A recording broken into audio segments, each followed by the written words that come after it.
afternoon and welcome to the Sabi Sands, to Djuma and Arathusa here in South Africa. We have got an exceptionally hot day today, probably the hottest day and most humid day that I've experienced since we've been here. So that's something to bear in mind, especially considering what we can expect the animals to be doing for the first few hours of this drive. And what you can see, that Jason, who is on camera again this afternoon, will show you, are some impala, and just like us, for now, they have taken refuge in a small little shady area there.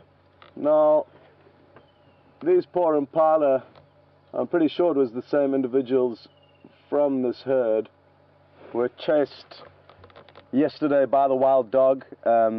Possibly different wild dog, well, definitely different wild dog to the ones we saw this morning. We were very fortunate this morning. For those of you who weren't with us, we did manage to follow some wild dog for about an hour and got some great entertainment from them. We even did manage to see them hunting a different herd of impala. But yesterday afternoon, when Mark was out on drive, he managed to also find some wild dogs. So those were the ones that were chasing the impala of this area. And not good news for the impala that the wild dog are in town, but for us it really is wonderful. To get 2 sightings of wild dog in 2 consecutive drives is a real bonus. These impala now, you can see, have ventured out into the sun, but I'm sure they are just moving from one patch of shade to the next. The plan for this afternoon, folks, due to the heat, is to start off by heading from waterhole to waterhole in the hope that we'll find some animals enjoying the cool water for drinking, for bathing. What would be ideal is if we managed to find some elephant swimming, and that is what I'm hoping for. But as a starting point, we will be heading off to 2 different waterholes, initially Treehouse Dam and then Twin Dams, and see what we find along the way. But the main goal for this afternoon's drive is to head back to the area where the wild dog were last seen this morning. They didn't move far from where. With a bit of luck, we'll be following wild dog in the cooler hours of the evening. Due to the heat at the moment, I don't think they will be active for at least an hour. We always can get it wrong out here with predicting what the animals are going to do, but I feel safe that going to Treehouse and Twin Dams would probably be the most beneficial for us initially, and then we'll head on north from there, in the hope that we shall find the wild dogs. We might spend a bit of time with them when they're doing nothing, if we are lucky enough to find them, with the hope that they'll then wake up, do their ritualistic greeting, and then head off hunting. They didn't have any luck this morning on their hunt, so they will be hungry. And hungry wild dogs are the most entertaining form of wild dogs we can see, because they will hopefully be taking us on a hunt with them. Okay.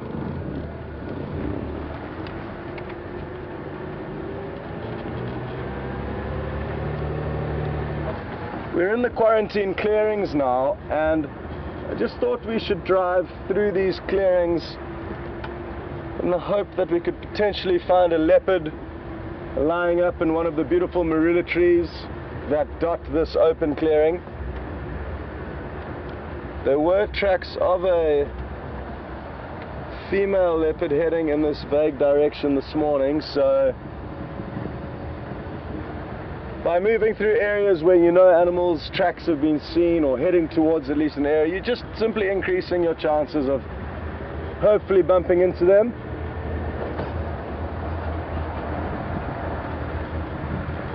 For any of you that may be new on Safari Live, it's important to know that it is an interactive safari, so you can ask us questions at any given stage. And to do that, you would hashtag Safari Live on Twitter, and or questions at wildearth.tv on email. We really do appreciate your questions, so keep them coming through, and we try and answer as many of them as we can.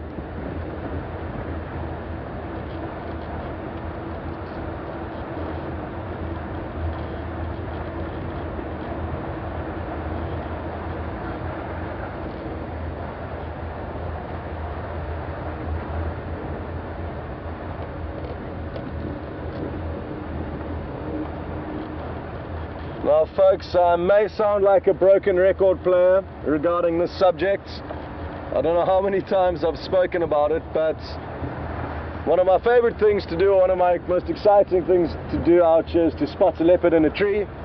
And in heat like this, I think our chances are increased greatly in finding a leopard up a tree, simply because the elevation allows them to get more of a breeze. And beautiful shot, Jason. And on top of the cool breeze they get, they are also not blanketed by grass or any foliage on ground level. So do be sure to keep your eyes peeled into these trees, any trees, but specifically the marula trees, which have got very large characteristic horizontal branches, as we may get lucky. Things to look for are the vertical tail hanging down, or 4 vertical limbs hanging down from a horizontal branch, and a very abnormal shape or silhouette to see in a tree is something growing vertically down when they typically grow upwards in search of sun. So that is something that will aid in seeing it up a tree, looking for that abnormal form or shape, as opposed to looking for a beautiful golden cat with black rosettes.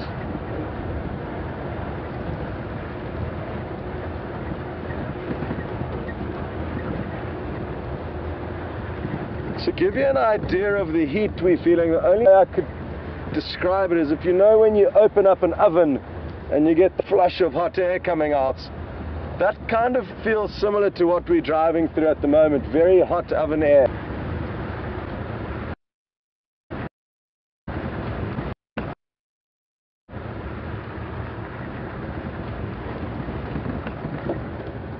So it is important for us to keep hydrated out here.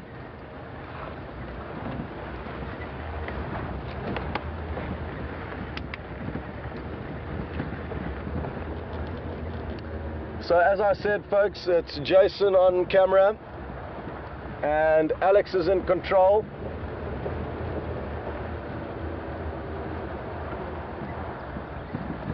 Viam and Mark have had the day off, so they've just been relaxing back at Manuletti.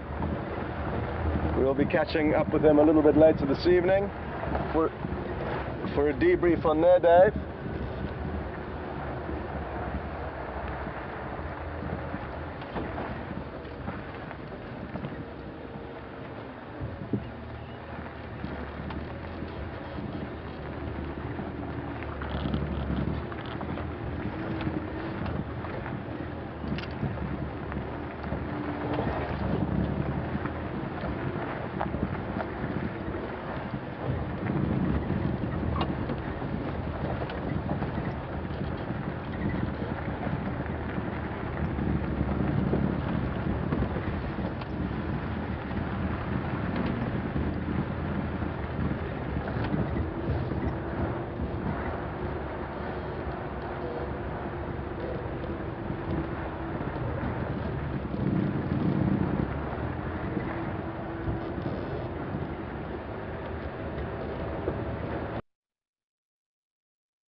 I don't think I have mentioned to you folks, but 2 days ago I saw my first carmine bee-eater.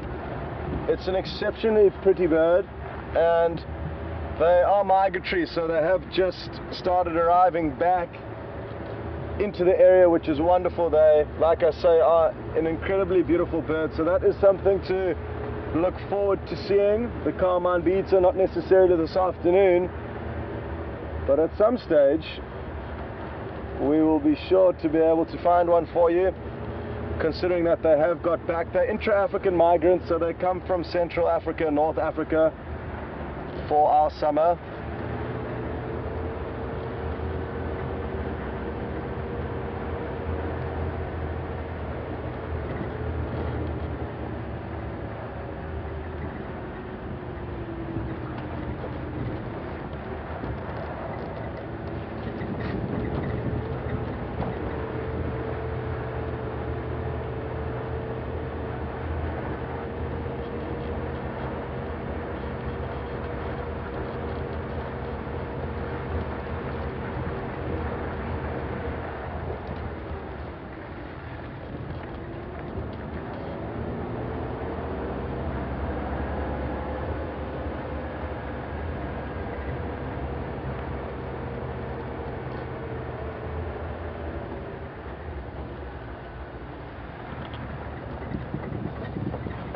Even though the chances of finding predator tracks are quite slim at this stage of the day, due to the sun being vertically above us, other vehicles may have driven over these roads, therefore covering the tracks of any predators that were in all likelihood moving last night.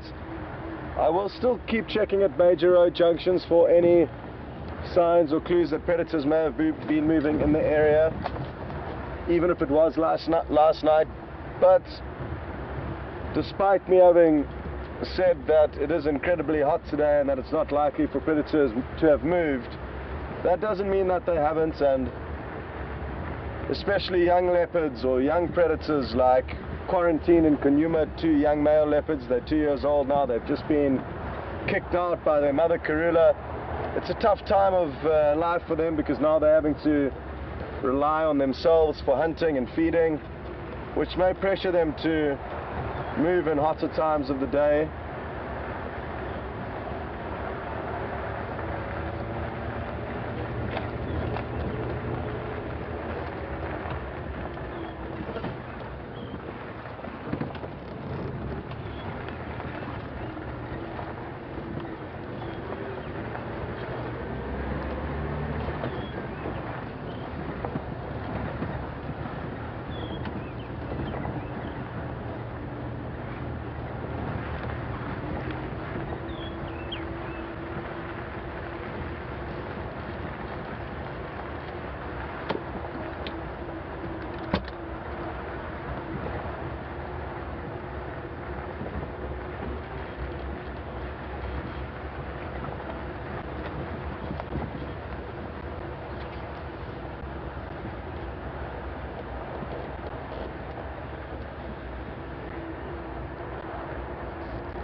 We can hardly even hear any birds calling, which is strange. And again, just an emphasis on the heat we're experiencing. Most of the animals are going to be doing as little as possible now, unless we get lucky and find some swimming or wallowing at any potential water holes. Hence our decision to start off by checking Treehouse Dam and Twin Dams.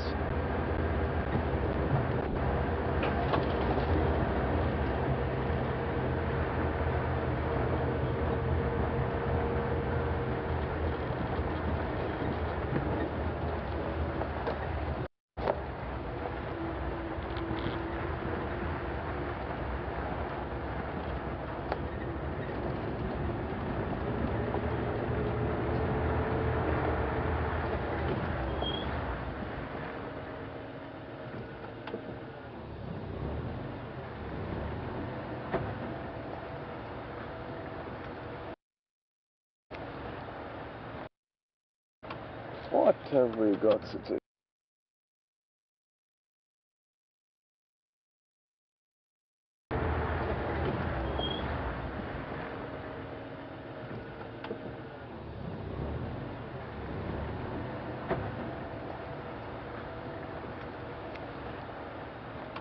What have we got sitting in the tree over there? It's just a bird.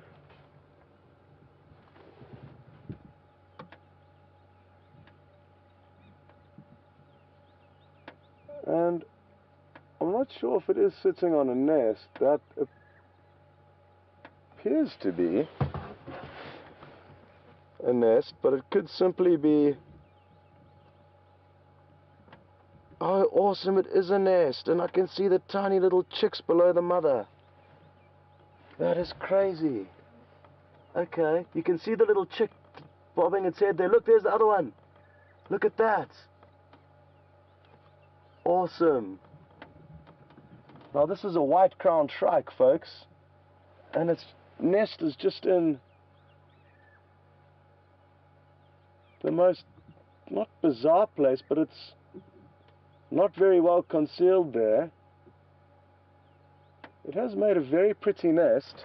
And what I'm going to do is I'm just going to try and get us a little bit closer, because we've got an incredible opportunity to see a tiny little chicks poking their heads up, and there is a bit of a natural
Hello everyone. Being out in the bush and being out there live has its technical challenges. We're experiencing some of that now and are working on it as fast as possible to get it sorted and get you back in the vehicle with us.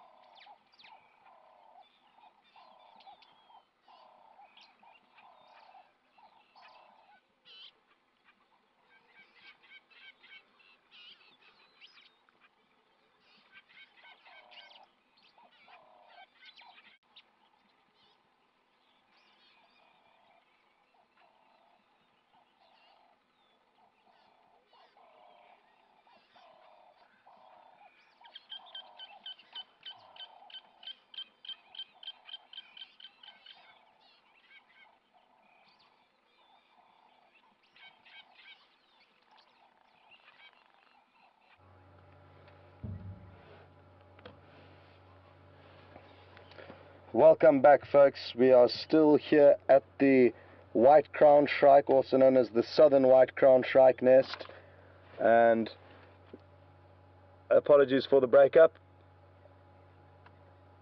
What we have here is an incredible sighting of a bird that has, with intense skill managed to create this nest in the outer fork of this tree. They have used cobwebs. I'm not sure if you did manage to copy that audio when I was transmitting or mentioning about the nest building characteristics of these animals. And it is the male that builds the nest entirely, and he may have one or two helpers out of a flock, but it's predominantly the male that builds the nest. And with the aid of cobwebs, they manage to create a very fine, neat cup that we can see this individual sitting in. And what I've realized is that the way the bird, the adults, be it the mother or the father, is sitting in the nest, she's there to act as an umbrella due to the heat that it would be beating down and otherwise probably burning the chicks in that nest. So she has flared her wings ever so slightly, and she is standing with the sun behind her and therefore creating an umbrella effect over her youngsters. They sadly seem to think that she's in a position to be feeding them, so they keep raising up their little heads in the hope of getting a small meal. But she's sitting there, beak ajar, sweating essentially, so she's hot. She's got her cooling system up and running, and she's just being a good mother, or he's being a good father, keeping the youngsters well shaded from this harsh African sun.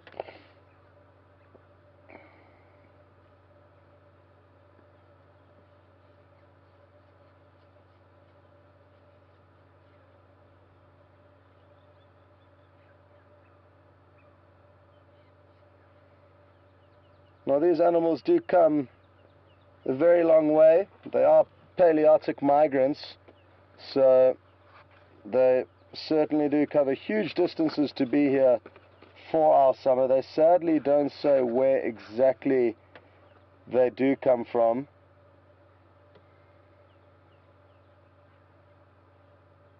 But they are Palearctic migrants, so coming all the way from somewhere in Europe in all likelihood for our summer, and to nest in this beautiful environment that we are so lucky to be witnessing right now.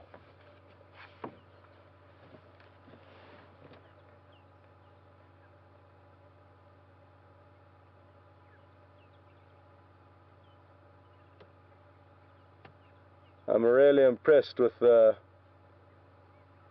skill involved in building this little cup-shaped nest. It looks perfect from here.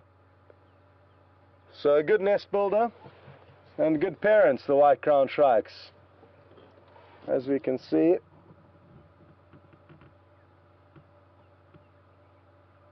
well, this is a great one to follow in the future, folks. We, I think, can assume that these chicks are only a few days old, judging from their lack of feathers and very small size. They look completely bald from the little glimpses that I keep getting of them.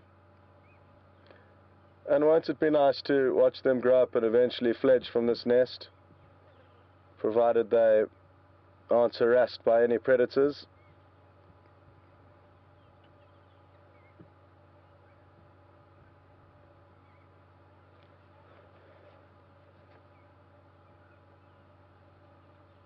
It would be so nice to see one of the other adults, be it the mother or the father. I'm not sure what this one is here that we can see sitting on the nest, but it would be so nice if one came back to feed the chicks. But I think our chances of that happening will be far greater in the morning or later on this evening when it has cooled down. Because as you can hear, folks, other than the cicadas, the bush is abnormally quiet. Oh, look, there it is. Look, look, look, look, look. This is awesome. There we go. So it looked like it did drop a little morsel of food down, and look at all their little heads up there begging for food. There's 3 of them definitely. So at least 3 little chicks. And I love it when nature proves me wrong, like it just did now after me having said that it would be unlikely. Oh, there's 4 of them! Look at them going for it, begging, starving. And so important, folks, for them to compete for food. With all young animals, we can experience behavior like this, be it lion, leopard, hyena. They have to compete furiously with their siblings to ensure that they get the most food. And that is how nature ensures that only the strongest and toughest survive. Look at them. That is incredible. Where have the adults gone now? I can't see the adults anymore. They did fly into a different section of that tree temporarily.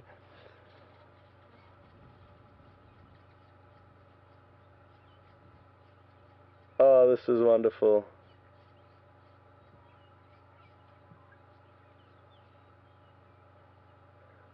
Hard to believe that there are 4 young chicks in there, and I don't know how there's going to be space for all of them in the coming week or so as they do grow up, but there could be a few casualties from other predators. Simple competition between the siblings. You may find that 1 or 2 of them are bigger and stronger than the other 2 and may outcompete them to a point of death. And whether they toss them out of the nest on purpose or by mistake or simply outcompete them at feeding time, it will be interesting to see whether all 4 of them survive.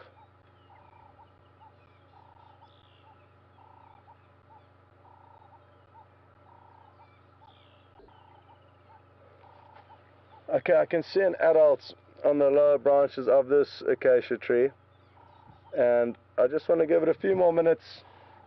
With a little bit of luck, we will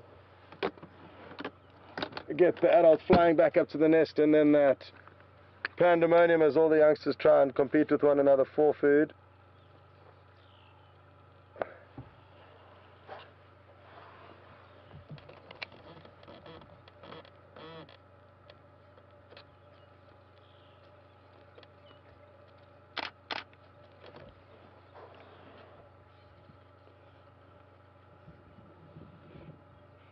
Hoping to try and get a few photos of this, but sadly my lens doesn't have the appropriate power required to get close enough to them.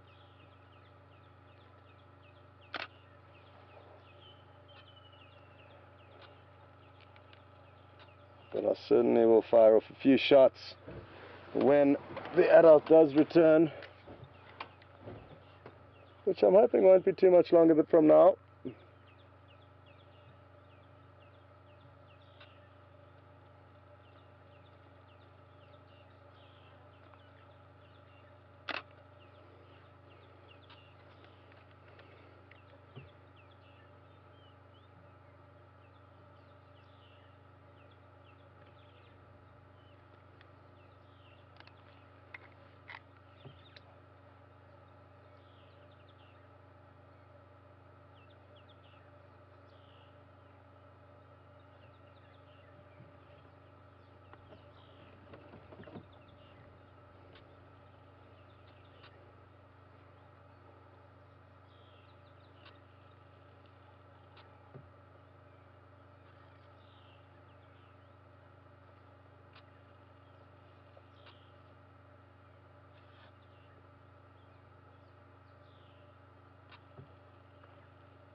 As you can see now, the chicks do appear to have calmed down and are no longer wasting energy trying to compete for food as persistently as they were a bit earlier. But what I can assure you, as soon as they do land, or the adult does land back up in that tree, we'll be spoiled with another great view of them all poking their heads up and opening their beaks, hoping to get a morsel of food.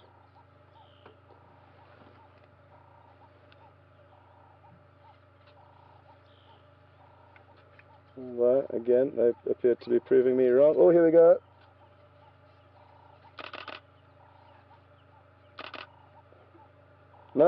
No food, just umbrella.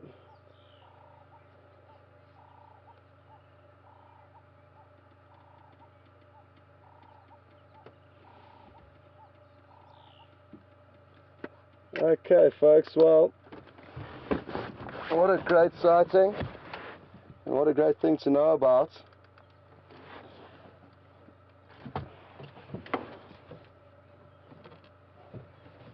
But I think it's time to continue. Myself and Jason need a little bit of a breeze. We are baking here, and time to see what else we can find. But I'm really happy with that, folks. We've got a great nest that we can now come back to over the coming weeks and share the growth of these young southern white-crowned shrikes with you. Good, well that was a little bonus, considering I thought we were going to be battling for good content for the first hour of this drive. Due to the heat, we struck it lucky there.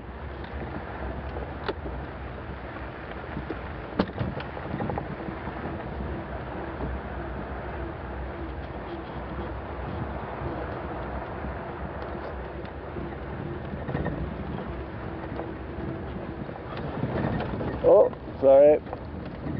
Too busy looking for animals and not watching the road.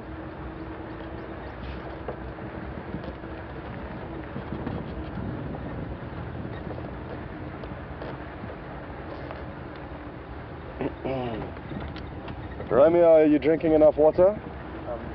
Bottle and a half down. Well done.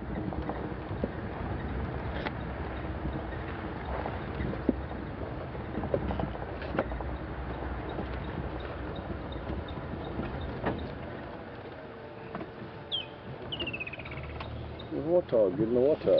Oh no, don't do that. Well, what you'll be able to see here, folks, is a shiny, glistening warthog charging off into the undergrowth, and it was wallowing in a small mud wallow, keeping cool.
Just a quick radio test.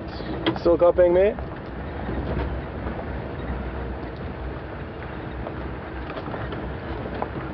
Okay.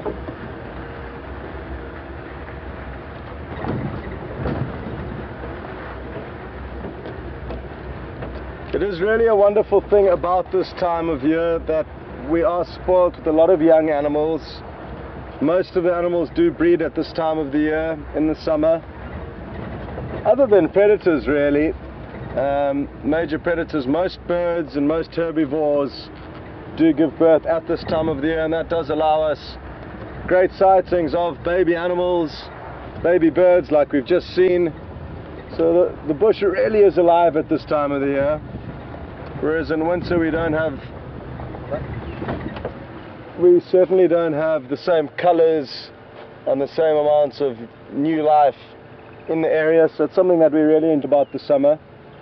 There are certainly pros and cons to all of the seasons. There we go, Jason, I'll help you. Jason's just fixing the antenna that may well have come loose during this morning's wild dog chase. When they were hunting, we traveled faster than we probably should have, but we didn't have an option. We did need to try and stay with them to keep you guys in the loop and try and keep a decent shot and angle on them. So the antenna may have come a little bit loose, so we're doing some running repairs here. But as I was saying, there are pros and cons to every season, so I find I'd be more inclined to choose winter as my favorite season, simply because the weather is a little bit less harsh and more enjoyable. It does get very cold in the mornings, but with the cold you can put on layers. With the heat, sadly we cannot take off layers. Well, we could, but it wouldn't be very professional. But it is interesting to see this area as the seasons change over the months. All good. All done, Romeo.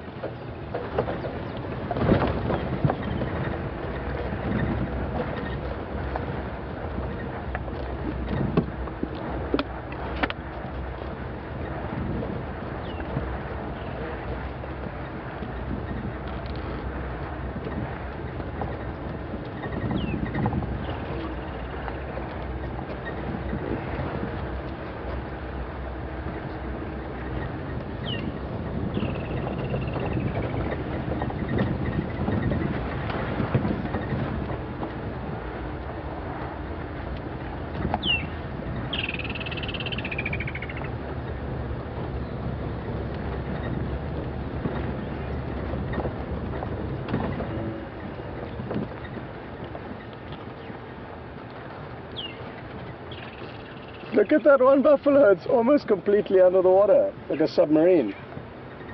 We will show you this shortly, folks. I'm just trying to choose the best spot for us to enjoy the sighting from, and the best spot is a shady spot. I've never seen a buffalo so far underwater. It's literally just got its nose out like a little snorkel. And we will show you it very shortly.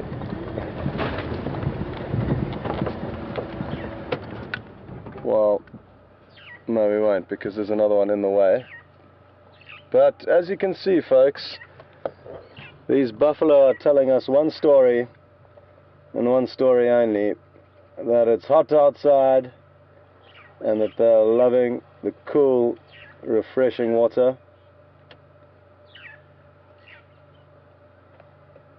Good time of year for the terrapins, which are small turtle-like animals, because they have all the ectoparasites that live on these buffalo that they can feed on while the buffalo are lying in the water. And what we'll do is, Jason, you see this one closest to us on the right? There is a little terrapin swimming along the side of it. There we go, there we go. Okay, good. You can see the little head poking up towards the rump now, folks. You can just see, and there's another one on the other side. So small little terrapins looking for ticks, ectoparasites, blood-sucking parasites that they can pull off and feed on.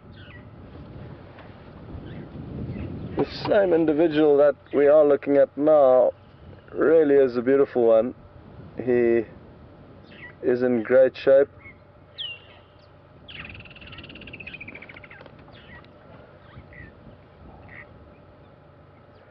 Sadly, the initial buffalo that was submarining has changed its position, but there's another one that Jason will show you now. Really, I mean, it's chewing the cud with a mouthful of water each time, which is cool to see. You can see it's really just loving being in this water. Oh, look at the woodlands kingfisher quickly in the tree here. Look at this for coloration, folks. This is the beautiful, perfect, oh, well done. Beautiful, perfect sunlight that we do hope to show them. And oh my word, well done, Jason, great filming. I don't know how on earth you managed to stay with that, but you did, so well done. So folks, that is the woodlands kingfisher. We can hear it calling now. And it's been a bird that all of the presenters have been trying to show you guys for weeks and weeks now, but always battling to find them with the right angle and the right sunlight. And that over there was one of the better views I have seen of one.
Sure. What have we done wrong? Getting some serious attitude from this individual.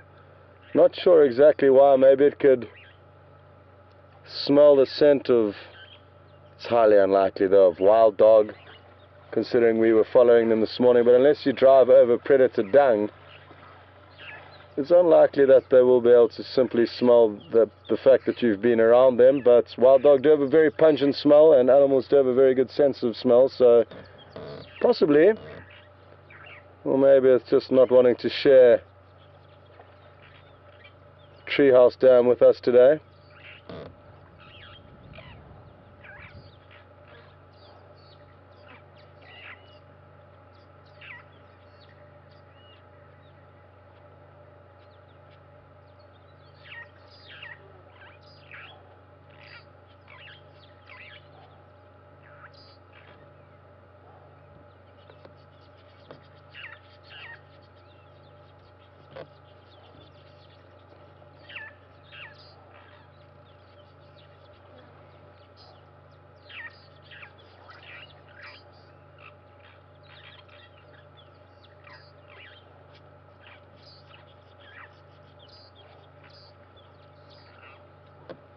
Okay, one thing I've noticed while we've been sitting here is this colony of village weavers' nests, and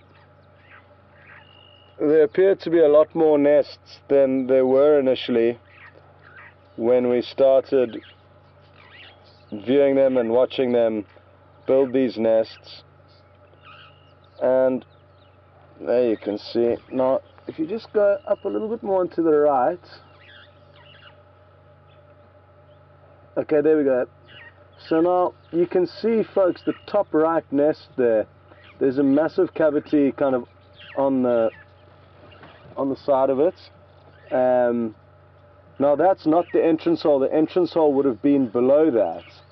What that is an unsatisfied female letting the male know that his work is substandard, so she tears a hole in it, making it impossible for him to repatch, and he would have to start again from scratch. So a lot of the nests that we can see would have been failed attempts by the males, and they've subsequently been ripped open a little bit by the females, and been tasked with starting again, and I'm sure we would find more that have been ripped open or sometimes actually ripped completely down. So not an easy thing, building nests up to the... Oh, here's the woodland kingfisher again. Well done. Now as they land, folks, they very often hold their wings out and display their beautiful bright turquoise blue, and they can often display one side. If for example with this one we're looking at, it would be displaying to everything behind it, but then they do a little 180 hop and then, oh wonderful, jeez. I think Jason had some kind of a stimulant this afternoon before afternoon drive to get him to be quick enough to pan and get those great shots. That was the woodlands kingfisher not feeding, rather drinking and wetting its feathers to keep cool. So despite its name being a kingfisher, it's actually an insect eater, the woodlands kingfisher.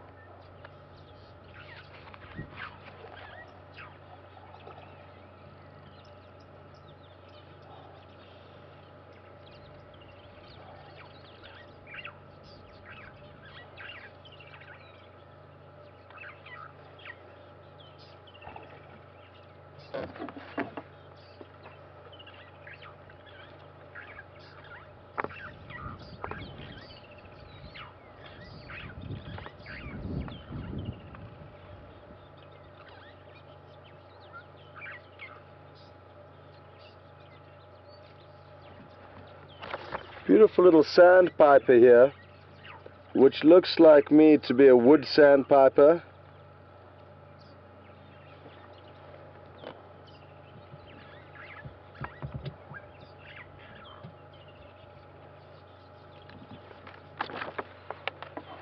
Which is a small aquatic wader.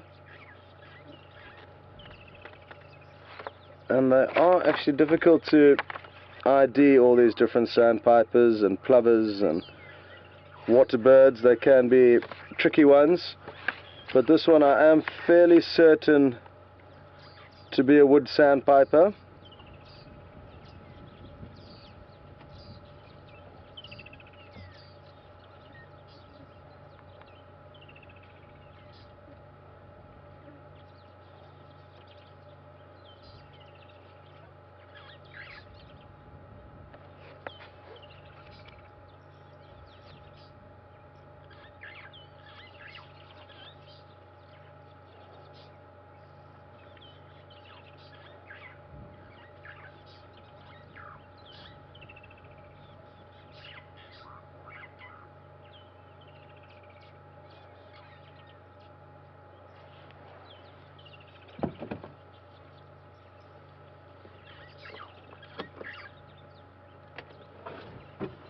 Okay,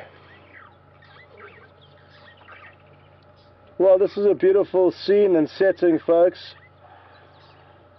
We've been spoilt with some great camera work from Jason, tracking that woodlands kingfisher, and always good to spend some time with these buffalo bulls. They're very relaxing animals to watch in a scene like this. You can't help but get into their same kind of mentality and mode. Oh, here comes the woodlands kingfisher again.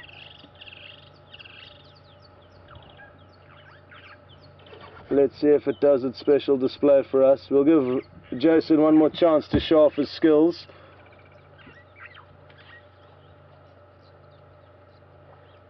Oh, there's pressure. Yeah, no, there must be pressure. You will perform under pressure, don't worry.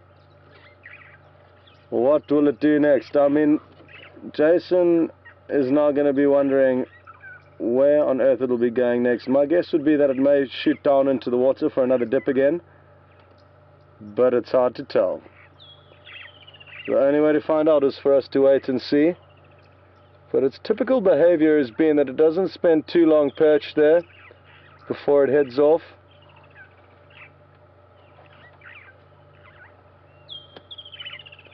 We can hear another one calling. Chick. Brrr.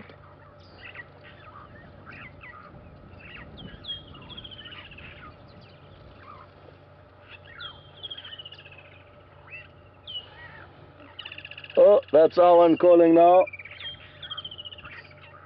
Come on, hold your wings out for us.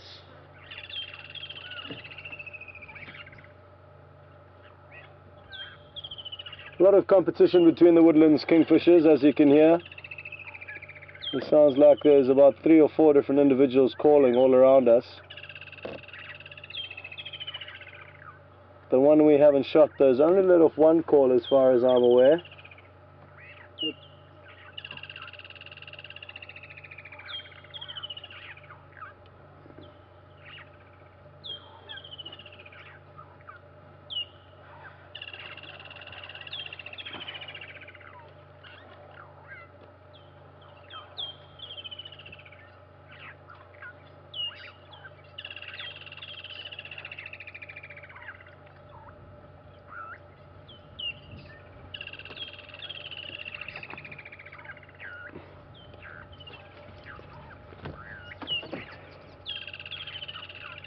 Beautiful, that's our one calling now.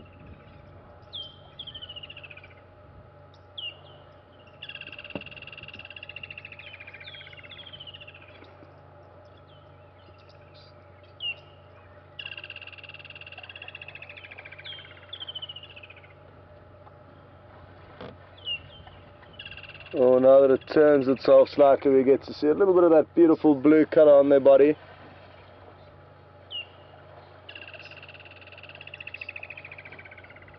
And I think it's not going to be long before it takes off, so there it goes. Beautiful. Good work. Good work. Well, that's 3 out of 3, Romeo. I think we should call it quits. I don't think you'll be able to do that again for the rest of your career as a cameraman. If I was you, I'd hang up my boots, hang up the camera, call it a day. You've peaked. Wonderful, folks. Well, myself and Jason were a little bit concerned heading out this afternoon as to how we were going to survive this heat and show you a good time, but so far I consider the fact that we've been very lucky with what we've seen.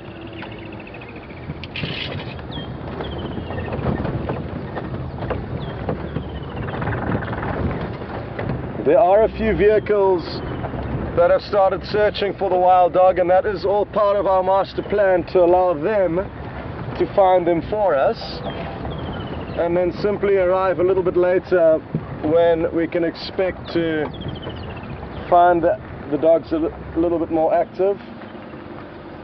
My monitor's just gone black. Oh no, all good. Oh, look at this. Full of specialists. Another very, very nice angle to really give you guys an idea of the setting we're in here.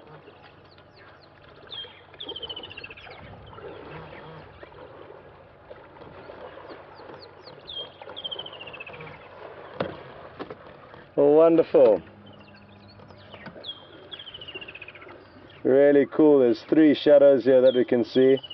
One a reflection and one a shadow.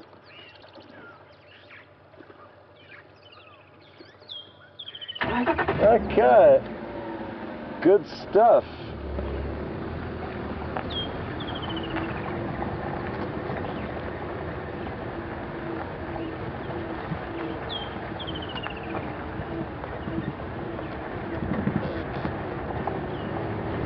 Okay, now we're going to head off to the next dam and see what's in store for us there. It's not far from here. And then that should occupy us up to a point in time where it'll be useful for us to head back into the area of the wild dog, whether they've been located or not. We need to get into that area to increase our chances of seeing them again.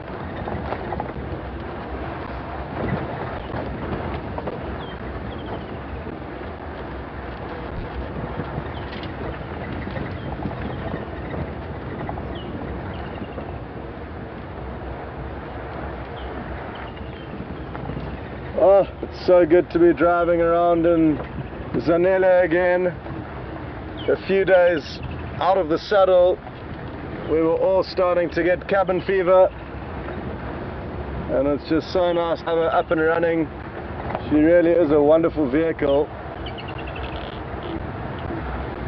and fingers crossed Jigger will also be up and running shortly, which will aid in us showing you more things, different things, being able to flip between two vehicles.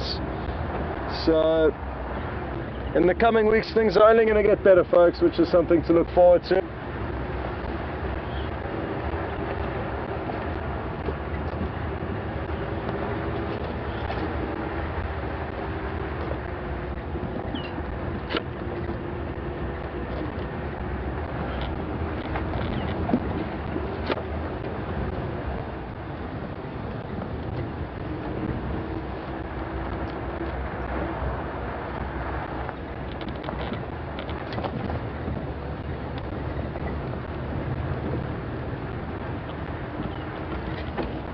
Folks, we've just seen a unicorn. You would never believe it, but it's true. Very rare, the unicorn. Only seen around this time of the year. Okay, I was only joking. As I'm sure a lot of you picked up, this is just an impala with one horn. It in all likelihood would have snapped off when they were fighting. They do fight between one another for small patches of territory during the rutting season, which is around June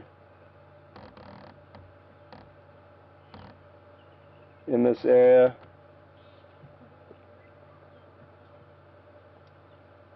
May, June is the kind of rutting season for impala, and they do fight very aggressively amongst one another. I've even found two different impala. I think you can get this butterfly, Romeo. Sorry folks, I'm just trying to make the most of Romeo's very quick. Do I need to go back a bit? Just slow down. Yeah, go back. It's a beautiful, beautiful butterfly. It's gone. No, go zoom in. Oh, there. We're gonna get this for you, folks. Stand by. Okay. Yeah, are you on it there? Nice, beautiful.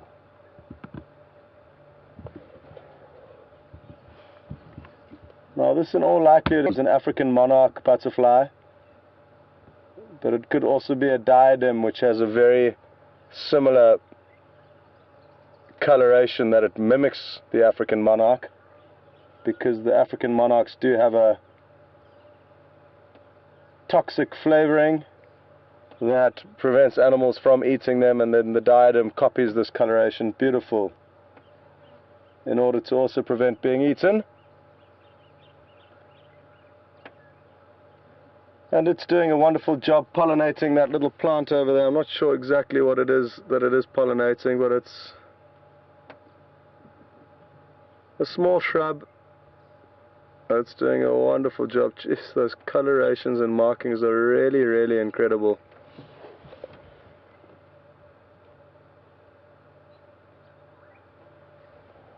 I'm just going to try and get a little bit closer, Romeo, so stay on it.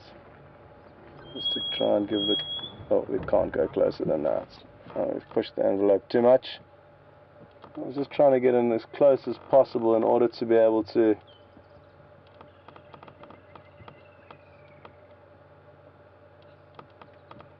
get you the best view. And now, sadly, let's see where it goes after this one. If it comes closer to us, we'll continue. If it flies into a better spot to get the shot. This is just the bull bar that you're catching the edge of here, but there's nothing we can do about that. We want to try and be as close to it as possible. And I think that's good enough for now, folks. Wonderful butterfly sighting. Beautifly. Butterfly and a unicorn. Things are looking up for us.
Oh, sorry. A little bit bumpy there.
That looked like... No, was it not too big? I think it was a brown-hooded kingfisher. This bird just literally took off and flew alongside us from a small bush. Myself and Romeo both have paused to shock his reaction so quickly, and then it was out of sight.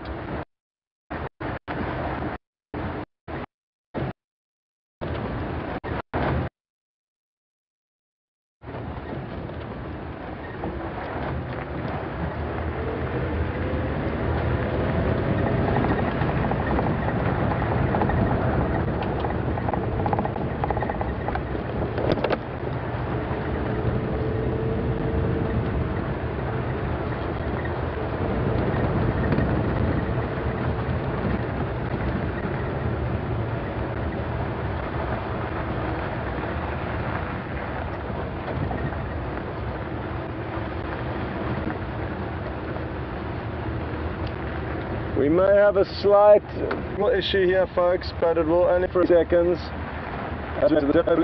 We'll break, but we may have a small... We are approaching, so it'll just be a minute or two before we find out what's on. Hopefully, like treehouse stand activity there.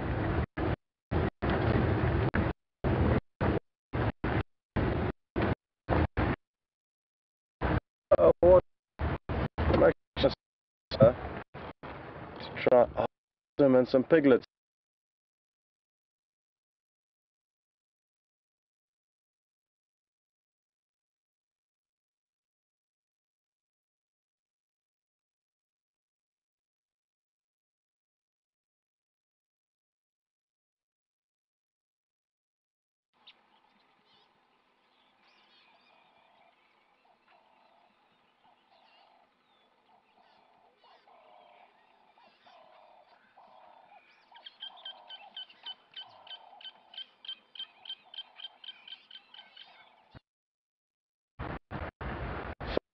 About to get spoiled with a really cool sighting. We've seen a warthog mother and her two piglets approaching a little mud wallow, and the pig is so excited they sprinted off ahead of the mother. So with a bit of luck we are going to see them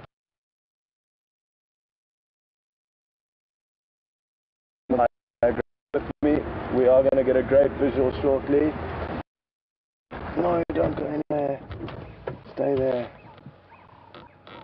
I'm hoping they're going to go back in. But even if they don't, what awesome animals, folks. Shame these two piglets that we can see in all likelihood have lost two of their brothers or sisters. They often do give birth to 4 piglets. And as we can see here, there are only 2 remaining. Such little animals. Just as we're watching them, be ready for the youngsters to just explode off in a certain direction. Like little rockets. They are really quick and playful, and they do like shoot from side to side with no warning. So again, Jason's got his work cut.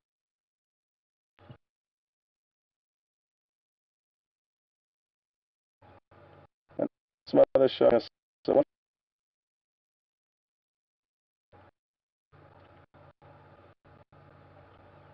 And they usually run from us and don't.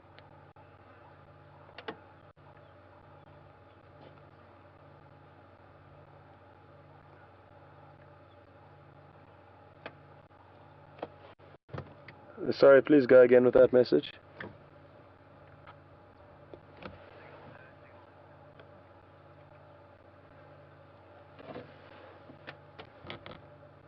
Okay, copy, thanks.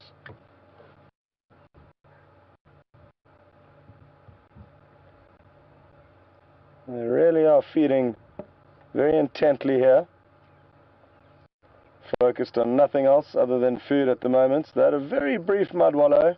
I'm not sure if it was the fact that our presence may have disturbed them slightly, but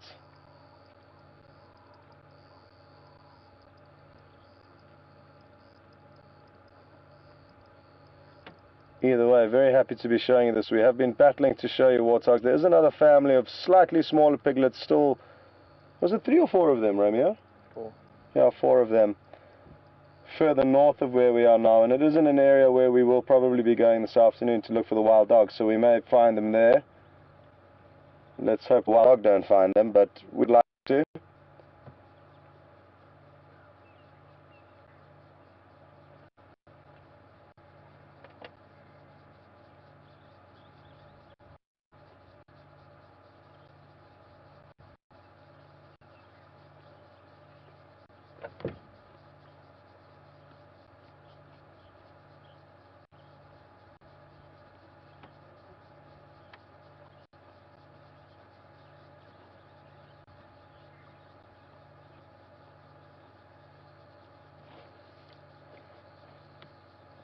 So grass seems to be the order of the day. Food that they can feed on. In winter they're more pressed to feed on different plants and possibly use them like to dig up different roots and other plants.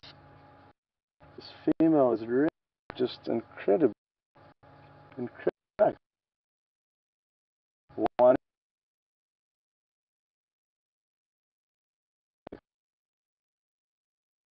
On Earth. She's coming so close to us, but isn't this great?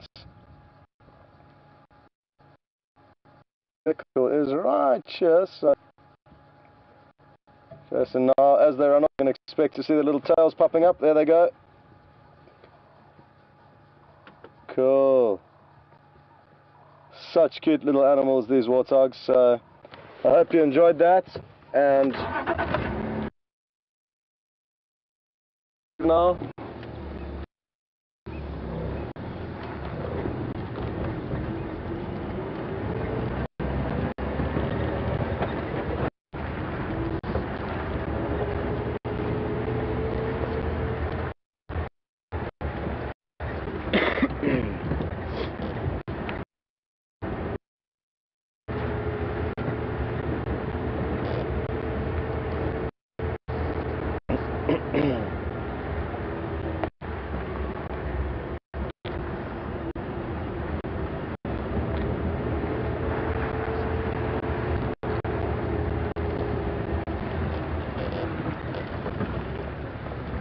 well, interestingly enough, it appears that Twin Dams has been upstaged by Treehouse Dam,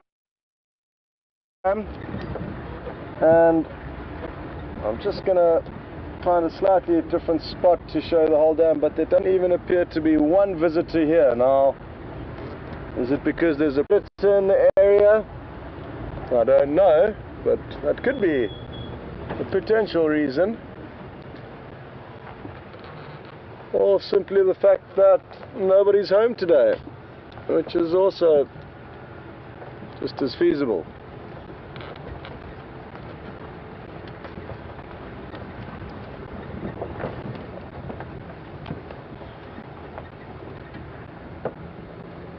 So as you can see now, just drove into another slight depression.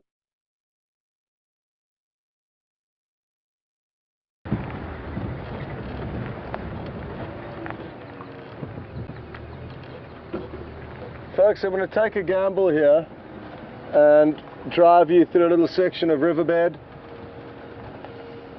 If the signal does cut out, it'll only be for a minute or so before we get out, but if it hopefully doesn't, you'll be spoiled with some beautiful scenery, and also the chance of finding an animal in here is high. It's the lowest lying area, the coolest area we could possibly be looking in now for any potential animals.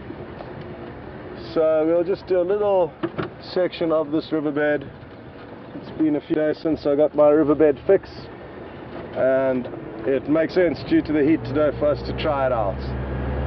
So bear with me, but here goes.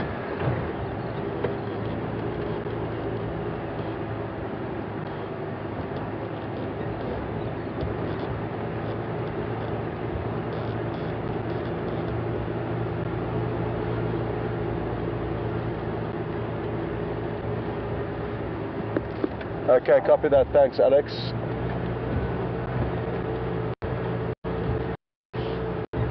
Okay, eyes peeled folks.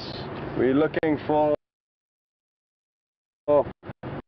anything really, anything that comes to mind, anything that you'd like to see is what we're looking for. But I'm feeling lucky about this area, I don't know why. Possibly because every time I get into a riverbed I feel lucky.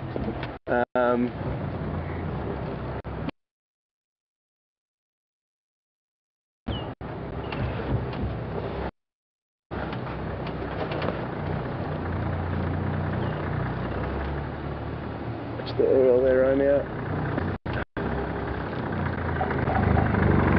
Oh, come on, don't stall. Nearly.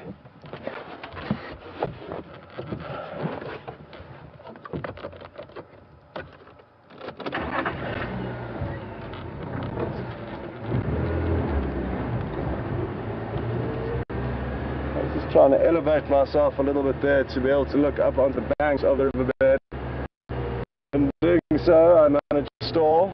I didn't have my accelerator stick ready to push down on the gas when need be.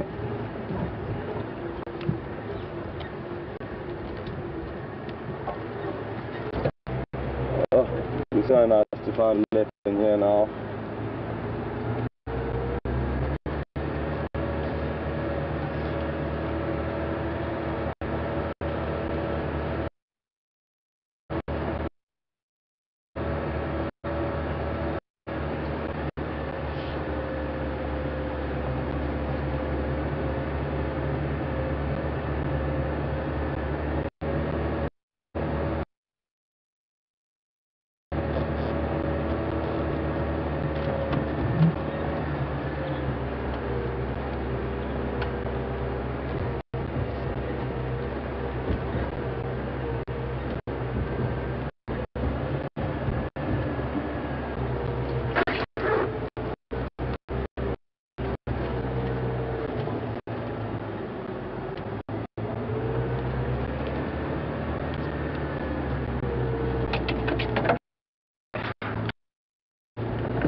Yep.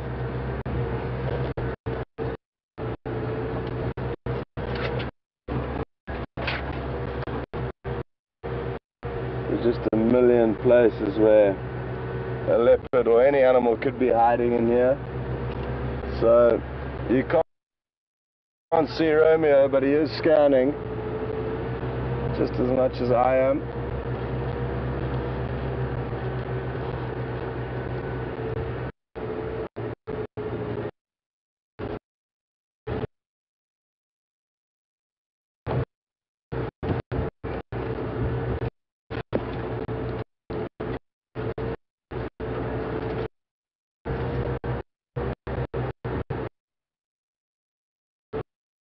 Here's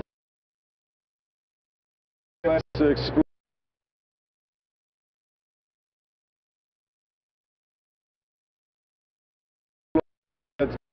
That you do up.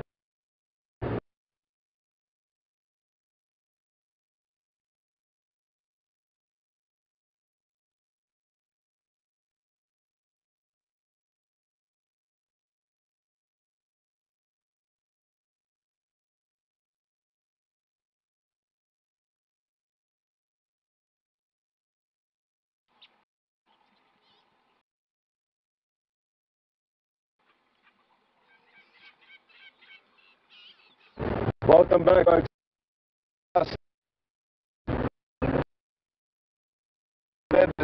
Adventure.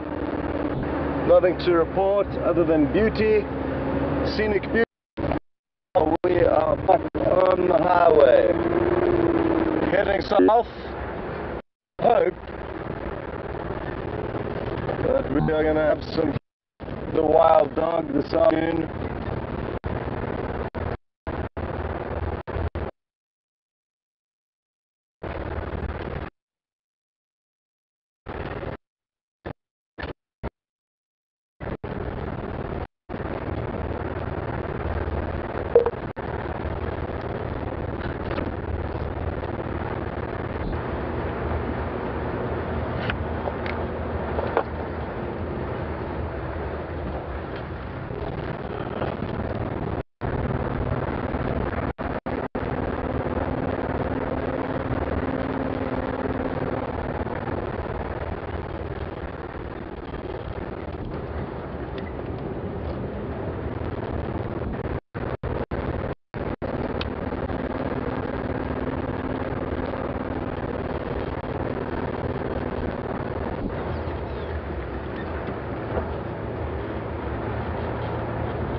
So just to recap, folks, if any of you have just joined us recently this afternoon, welcome on board. And we've had an interesting afternoon. The highlight for me was probably seeing some white-crowned shrikes in a tiny little cup nest, 4 babies, and their mother that was creating an umbrella over them, and a beautiful butterfly, some warthog piglets and its mother. What else? A unicorn, a one-horned impala. What are we forgetting? Oh, some great sightings at Treehouse Dam, and some great camera work from Jason, panning along with a Woodlands kingfisher on 3 different occasions, showing you guys some great shots, I thought. Excuse me. And now we are heading south, away from the water holes that we initially checked. Due to the heat this afternoon, we are hoping that the water holes were going to provide us with some good entertainment, and they did. Well, at least one of them, and one of them I've had absolutely it.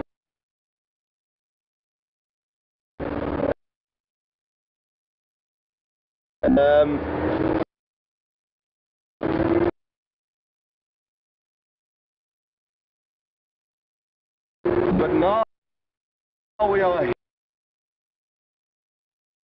heading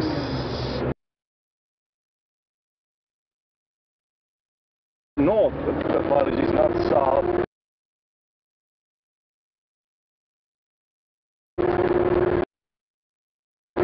To try and follow up on the wild dog that we did see this morning. We didn't go straight there simply because of the heat. We would, if we were lucky enough to find them, they'd just be sleeping in all likelihood. So by arriving in the general area in about 15 minutes or so, we are simply increasing our chances of finding them in an active state,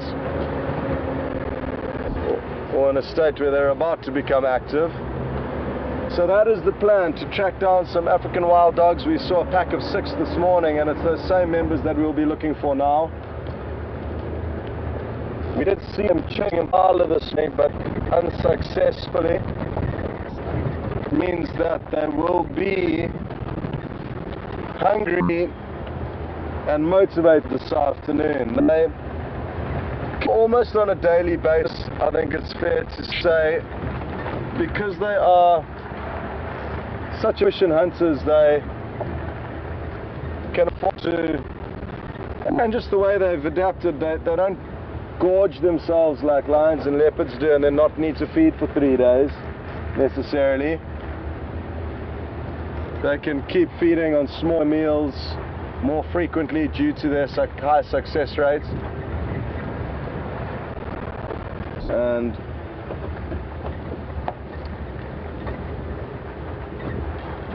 sorry, I'm just listening to the radio.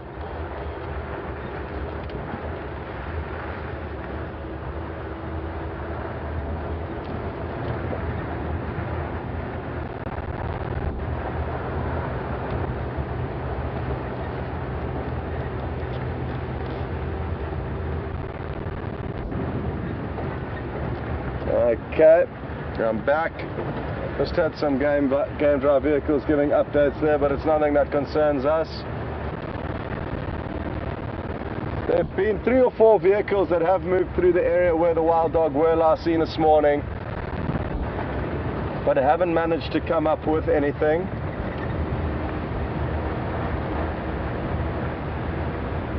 Which may be but in our favor a little bit, because now that it sounds like they've all dispersed, which means if we are lucky enough to find them, we will have the sighting to ourselves, or at least temporarily. And it's not a jealousy thing or that we want to hide anything from anyone, but it simply allows for better viewing in general. If there's only one vehicle, you don't have to take turns in following and or allowing different vehicles to get good angles. You've got free rein.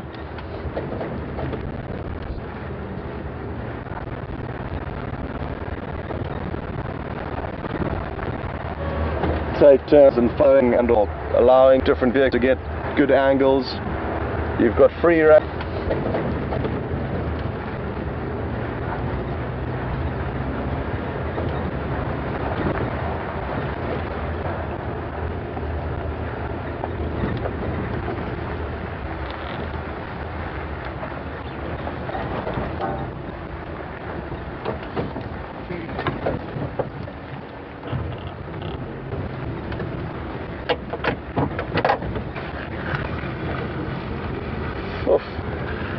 I'm going to put the vehicle off this board tomorrow because it prevents any draft coming to the footwell and it's cooking in the seat. So I think fire the door, come off vehicle.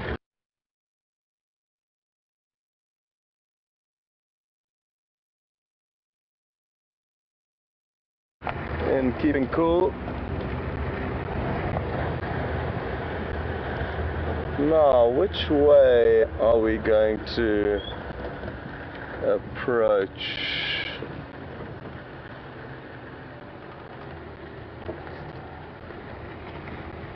We'll go past Voyatella Dam here and then Take a little sneaky road back onto WildEarth Axe, which will then take us to the area where we need to try and find these wild dogs.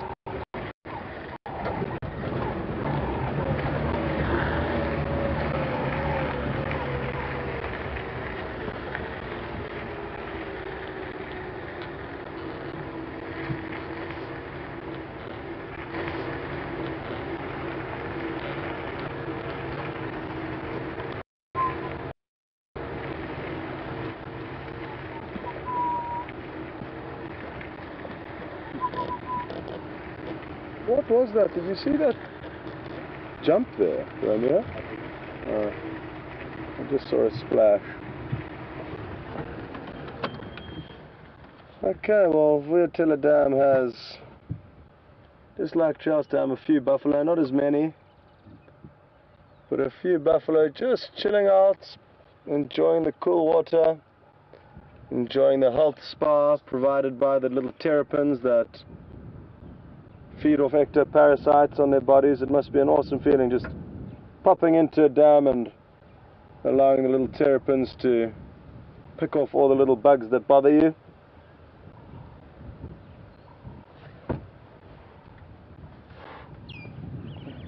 Just going to have a quick scan with my binoculars.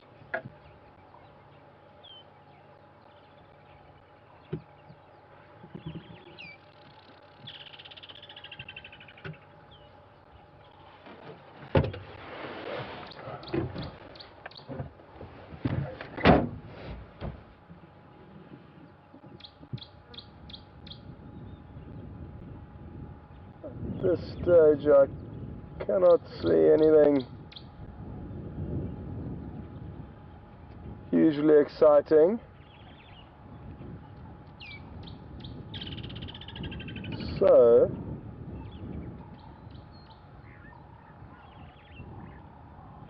without further ado, we shall continue.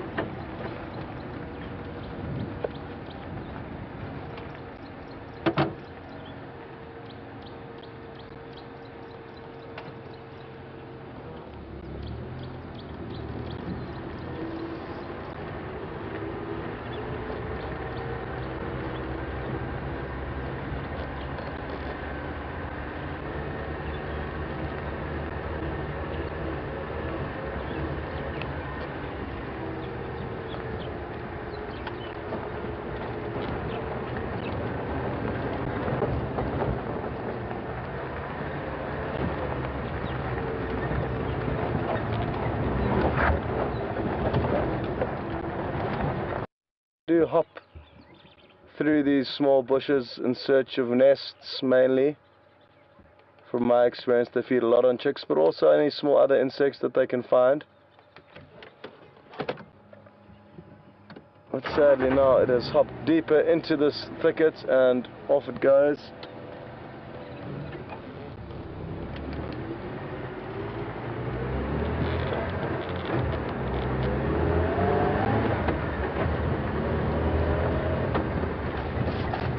Okay.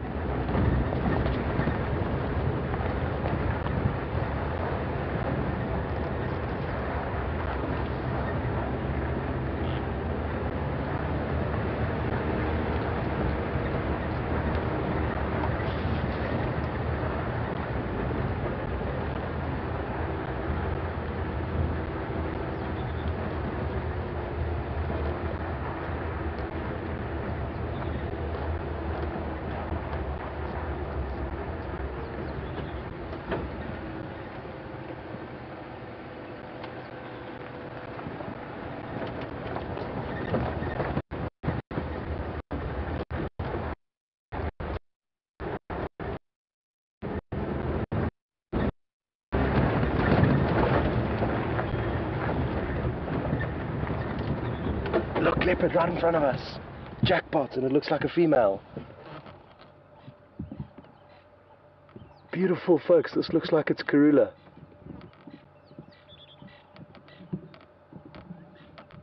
Ah, this is wonderful. jackpot. On the way to look for wild dogs, you come across this. It's just a wonderful thing we're looking at here, folks. Just got into the right place at the right time. And it's a female. I can tell she's got a small body, and I can see she's got a bit of loose skin at the base of her belly. And this therefore means to me that it could be Karula, and she's coming straight towards us.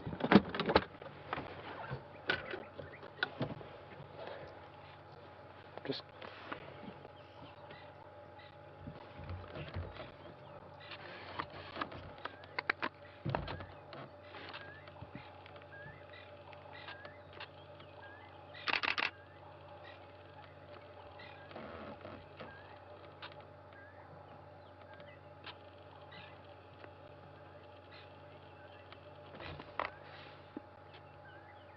you can see that loose flap of skin on her belly there.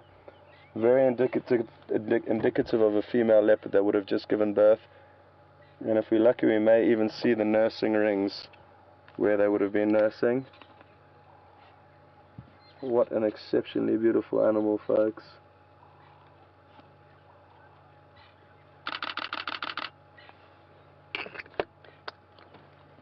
Okay, now staying with her is going to be tricky.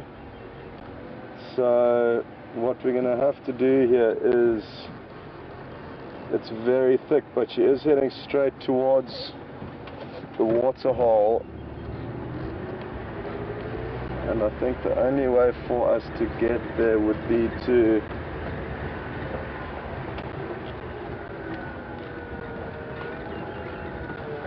actually backtrack. But what we'll do is we'll try and stay with her for as long as possible, and that way know her last direction of movement before we lose her. Although actually no, we can't stay with her here, it's just far too thick. Oh, this is a tough one. But I'm going to go with my gut, folks, and try and loop ahead of her. And that way, get a good sighting of her approaching the dam. Woohoo! This is incredible. What a good day we've had. Really, folks, we are getting spoiled rotten today. Okay, now, I know we shouldn't have too much of a problem finding her again. I think she's just going to pop out at the top of the dam here.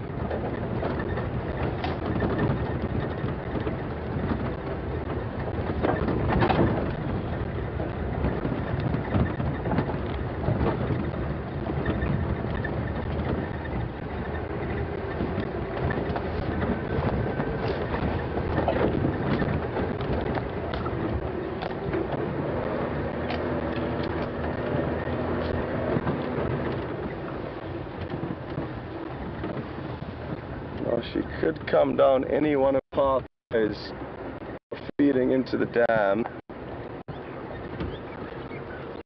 I'm just trying to get my bearings and establish which one she's most likely to come down, considering her last movement.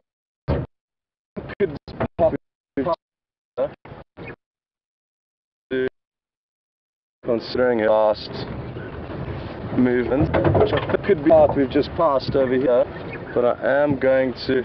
Ooh. Okay, so now we have some enough, which certainly try and catch. A lot of pressure to some cubs now, and that is something we're bearing in mind, because if you see these in you will automatically go into hiding mode, which makes finding for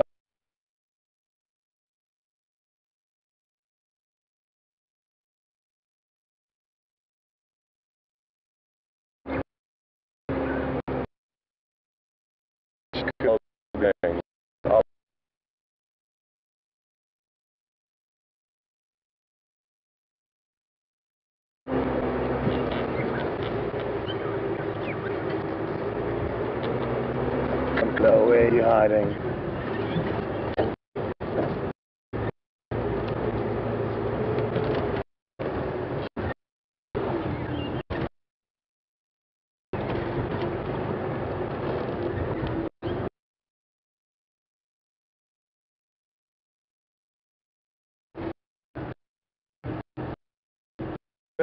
I'm confident we'll manage to find it, folks. It's just going to take a little bit of time and a little bit of patience.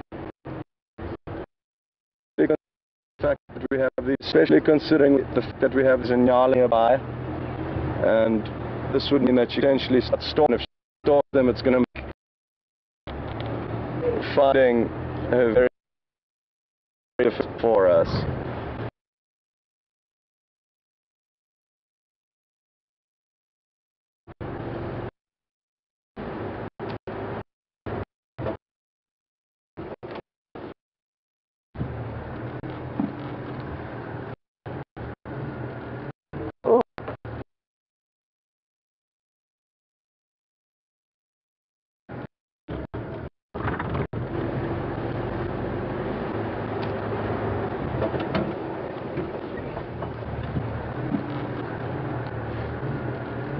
Oh.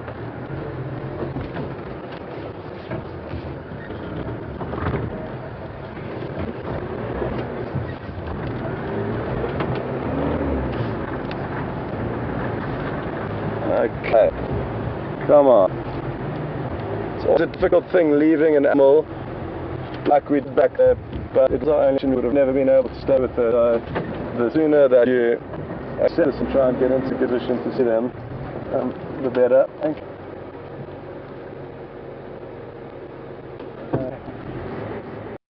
She was heading straight towards where these Inyala were.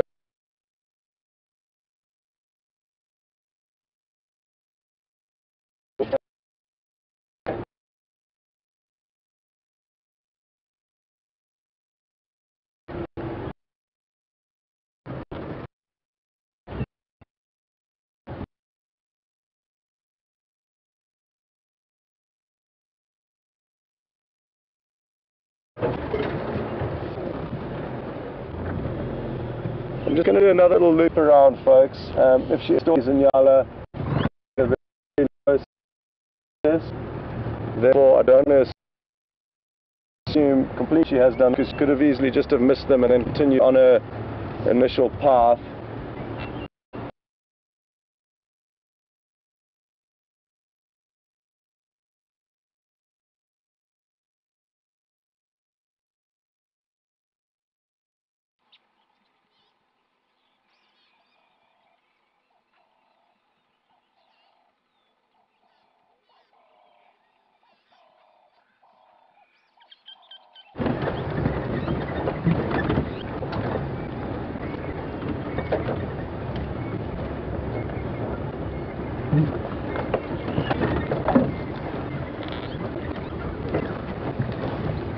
It goes to show, folks, how difficult it is to find these, how quickly you can have found them.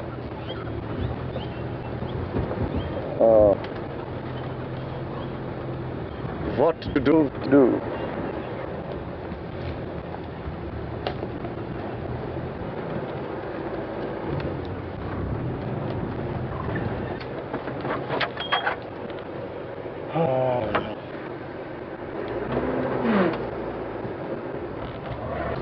Romeo, what do you suggest?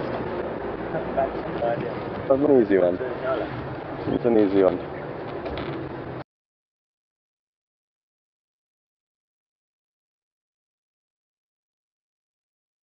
In an ideal world, we would sit and watch the Inyala and then she would come out the bush and catch one. But if she doesn't do this, the time we spend sitting with them waiting and hope that she is doing it, we involved in another direction. So we're going to just do one more scan back onto the road and then come back to where those Inyala are.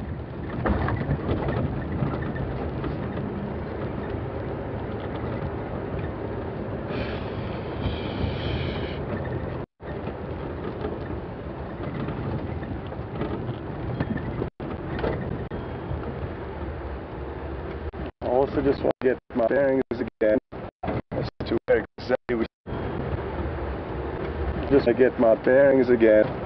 exactly we saw her. And that way, establish that in fact aware of these in love. They search she certain she is. Okay.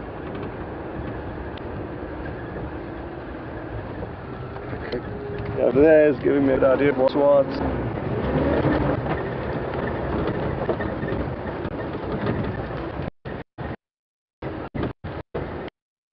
Okay. What other trees can you use? That one. That one and that one. That and that one there will be my two bearings.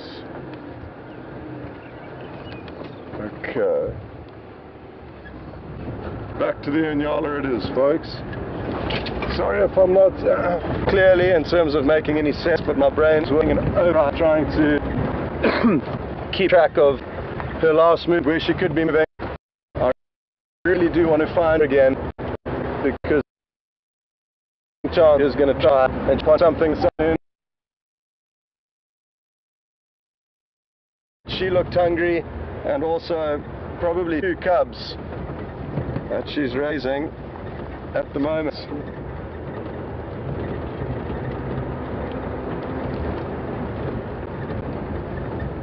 Who knows, she could even be keeping the cubs somewhere right here. She has been known to keep her cubs in and around the Djuma Lodge, which we are very close to now. Oh.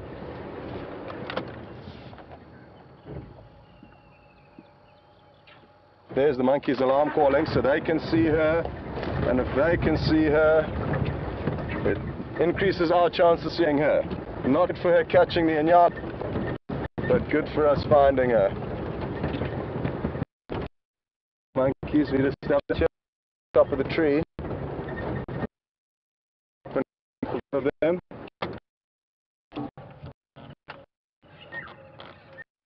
And also be watching very closely as to where they are watching, because they will be watching her every.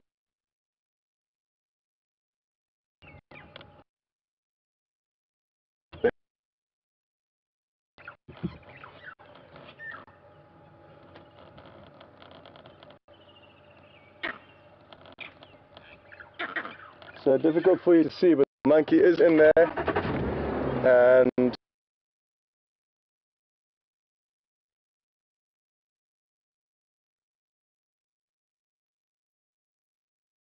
thicker vegetation to prevent any further alarming towards her, because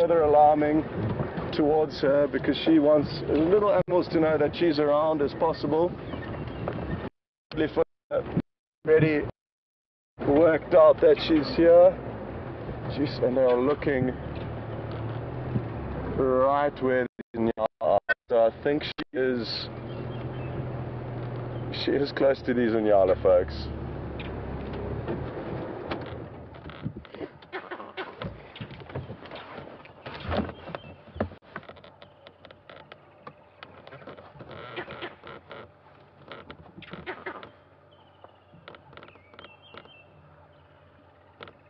Well, these Inyala will certainly be taking note of the monkey's alarm calls, and they will be slightly more alert than normal, which will make it very difficult for her to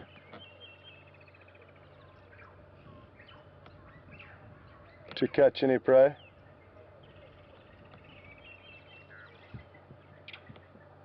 I'm just torn as to what to do now, because she could, like I say, be slinking away from balls, or she could be just paying no attention to them and focused on the Inyala. Just going to continue moving backwards and forwards, folks. like I say, she could be doing one of two things: getting away from these alarm calls, or still continuing to stalk these Inyala, which I'm fairly certain she is aware of. I'm trying to get a view of the monkeys that you can hear alarm calling, because they will be following her every footstep through the vegetation, and they do have a good vantage point from up in the top of this jackalberry tree, which we certainly don't have. Where is she?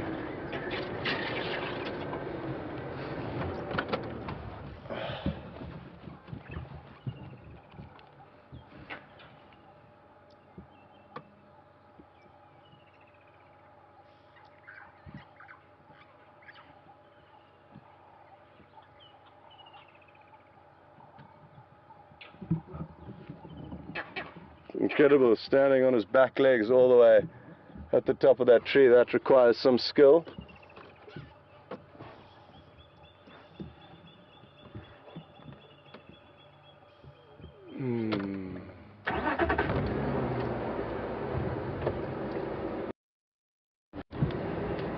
Folks, to recap, if any of you have just arrived, there is a leopard that we have had a brief visual of. I'm pretty sure it was Karula. And she's here. The monkeys are alarm calling at her. We know she's very close by. She's sadly very thick, and she is also in proximity of some Inyala that she could well be stalking this very second. I'm just concerned that because of these monkey alarm calls, she may have abandoned the hunt due to the fact that her cover's already been blown. But we can't be sure that she has abandoned the hunt. The Inyala still requires to know about her presence yet.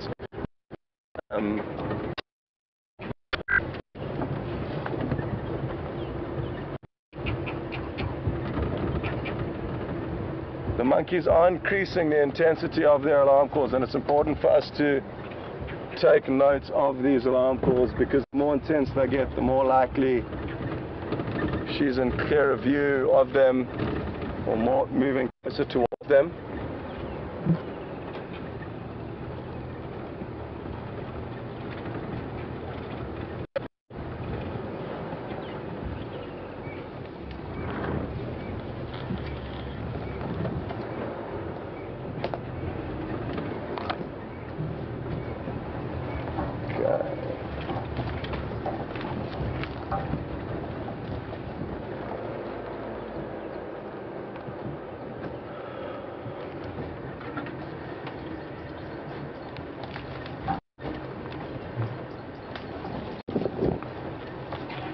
Well done, Romeo. Sorry, thank you. We've got quite a big antenna off the vehicle, which makes life a little bit tricky when we're off-roading, but Romeo is doing a good job preventing it from getting snapped off by any low-lying branches. This leopard will pop out, folks. I'm confident, I'm very confident. So let's just keep positive, and hopefully sooner rather than later we will have a beautiful female leopard in our sights. I have kind of abandoned the wild dogs at this stage, but that's what happens out here. You make one plan, and it doesn't take Mother Nature long to change your plans for you. But I'm happy with it in this situation, because we haven't seen it for weeks.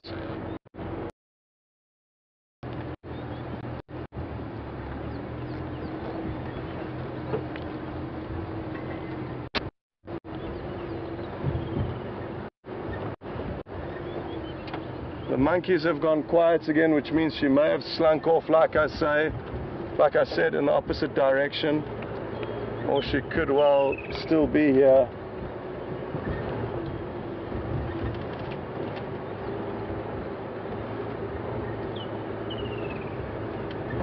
Oh, what what to do.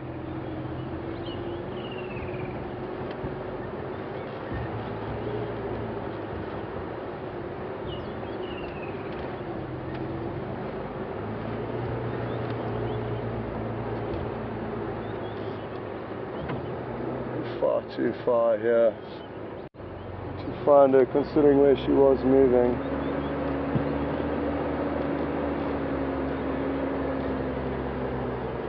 Let's see if we can't find a little gap up here. There's two big dead trees that I've used as bearing points to help us establish. Yeah, we should be able to fit through here. Hold on, everyone. Watch out for the thorns on the left, Romeo.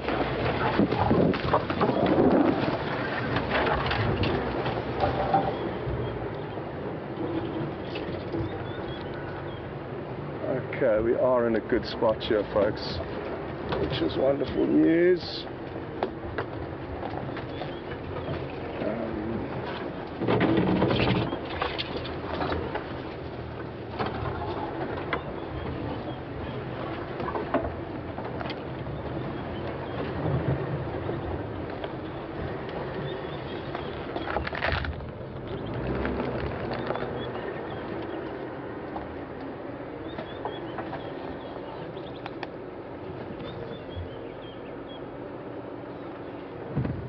It's just so thick in here that if she is lying flat to the ground,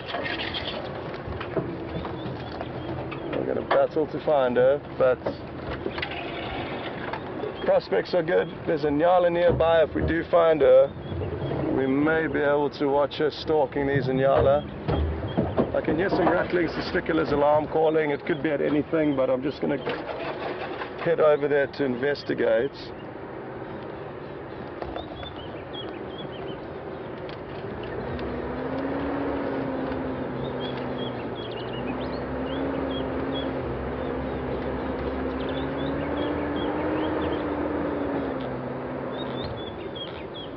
Where are you hiding? Watch out, thorns both sides here, Romeo. You good?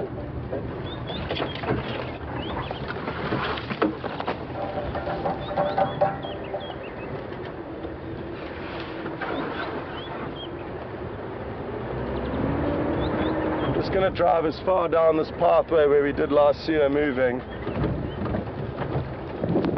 It's not going to be easy because it is very thick, but she could be lying up somewhere very nearby to us. All good? Romeo?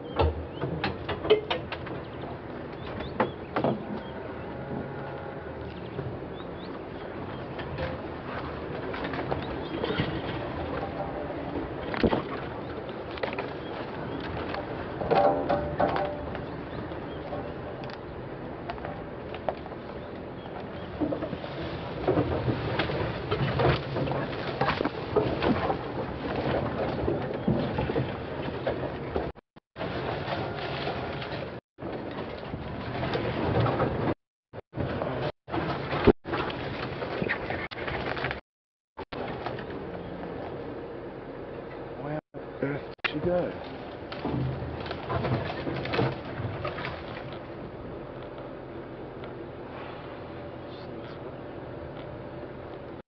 Romeo, I'm going to try and squeeze through here, dude. It's our easiest option. No thorns, but lots of bushes. Oh, there goes my earpiece. We good?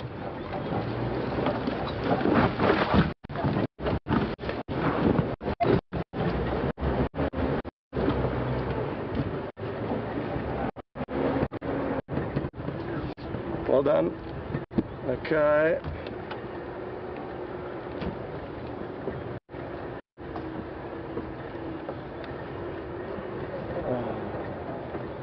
She could well have just continued down there, right? I should have stuck with her in the beginning, in retrospect, because now I have just learned that we can make it through there. But that's life. Hindsight is A beautiful thing.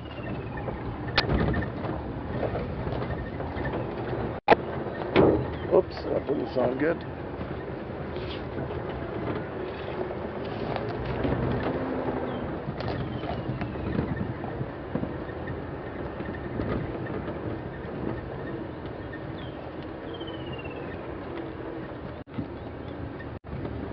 Somebody's just asked a question. Alex will relay the name. I think it's Dennis. Dennis. Afternoon, Dennis, and welcome on board. Dennis is asking if vervet monkeys have predator-specific alarm calls. As far as I'm aware, the answer to that is no. They've got one standard alarm call that they let out at various different opportunities, depending on various different prey items, but they are not hugely different or notably different for different predators. It could be the case that the animals do have slightly different habits depending on where they actually are. But as far as I'm aware, they've only got one alarm call, and that's fairly standard.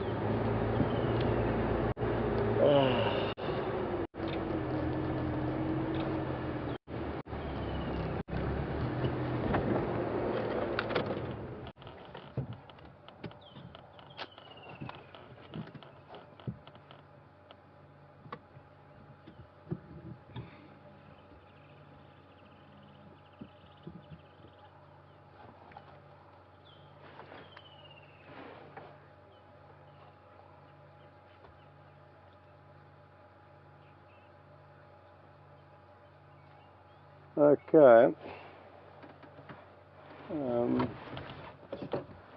Gonna have to do some running repairs on the antenna.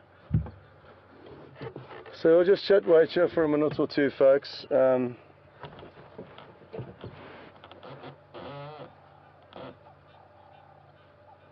This leopard could very well be lying up close to these Inyala, waiting for cover of darkness, waiting for them to potentially feed closer to her.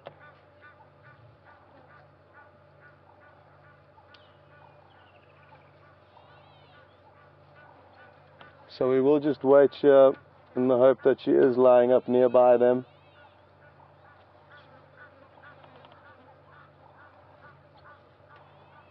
And this would have been the female leopard tracks that we did see this morning, so that all does add up.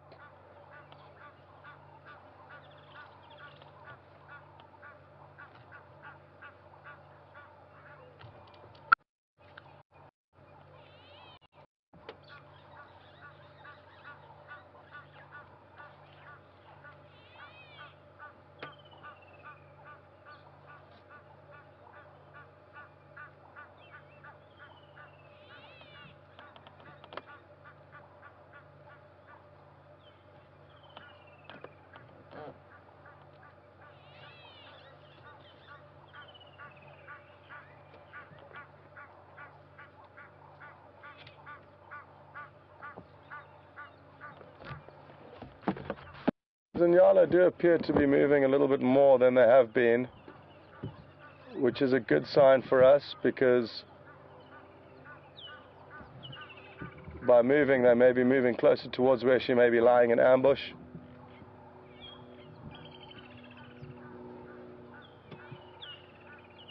So we could presume there's an increased chance of something happening if they do move off, but if they stand in the same little spots, it makes it a lot more difficult for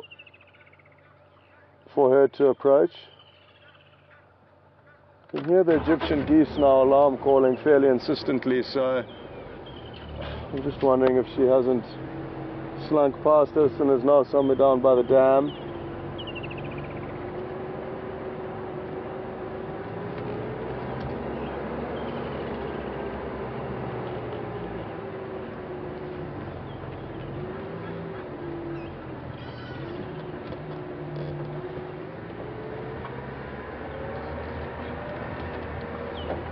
It was certainly a general direction to head down towards the dam. I just find it hard to believe that she would have passed up this opportunity to try and catch one of these Inyala. But that is the beauty of nature. There's only so much we can assume and understand about them. Oops. Okay. Just going to do another general loop around the area, folks.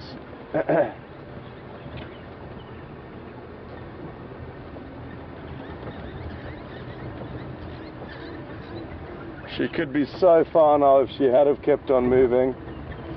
But then again, she could be lying up anywhere. Right there, close to those Inyala.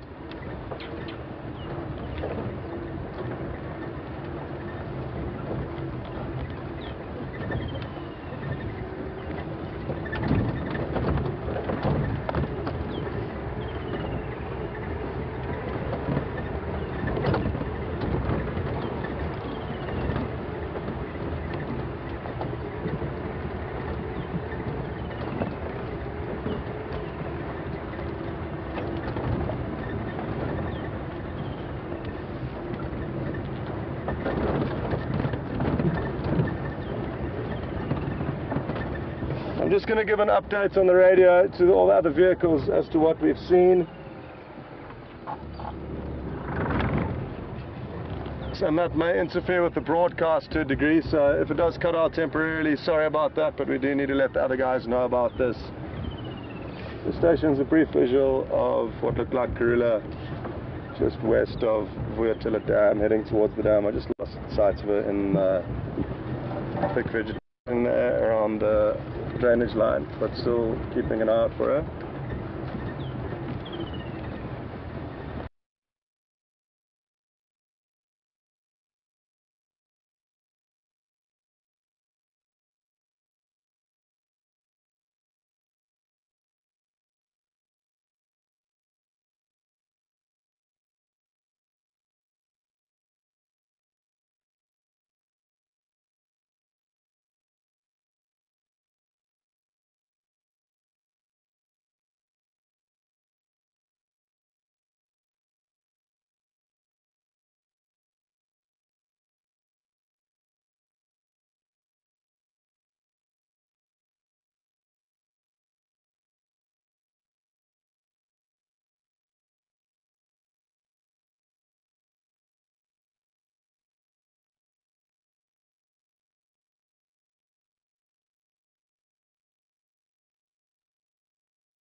Line from Mvubu Road.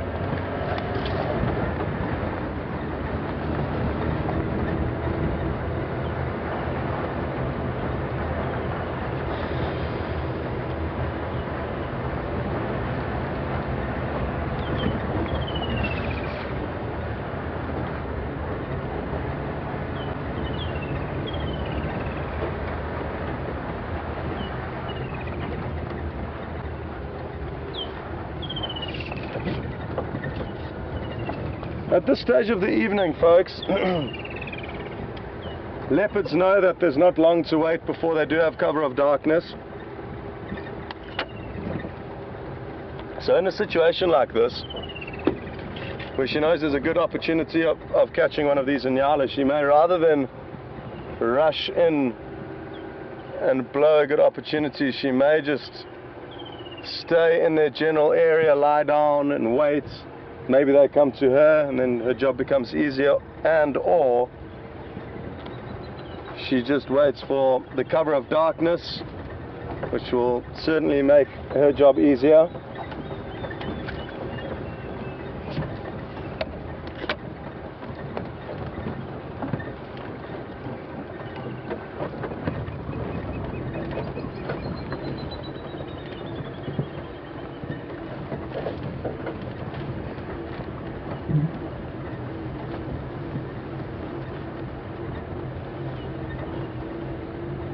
I mean, for all we know, she's got her cubs denned here somewhere, and she's possibly left the opportunity to catch an Inyala in order to go and feed her cubs. Who knows? But it is a potential variable that her cubs are nestled away somewhere here.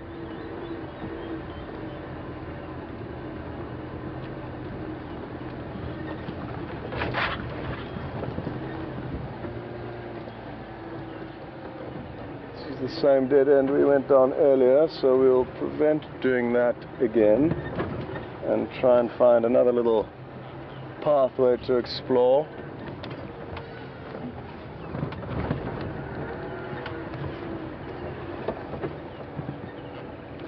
There's not one that will work. Oh, these Inyala are so close to where she was.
I'm not with Karula. I had a brief visual of her heading down to the drainage line that leads into Vuyatela Dam off of Mvubu Road.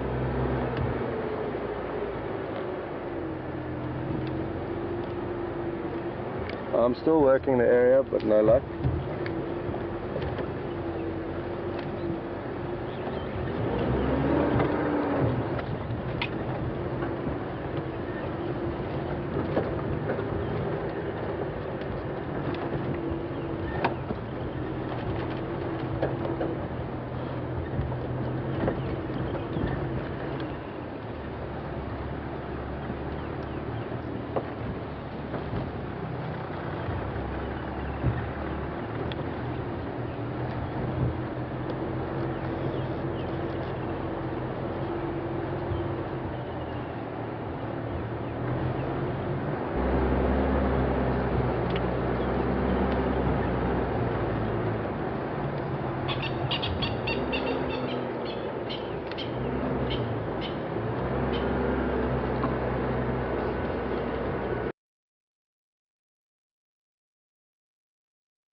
Where on earth has she hidden off to?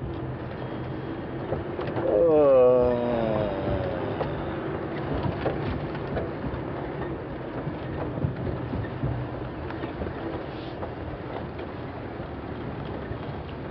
I just find it hard to believe that if she was still in this area, she wouldn't have had an opportunity to go for these Inyala yet, because they did start walking straight in the direction where she would have been hiding, relative to the way she would have been approaching them prior to us losing sight of her.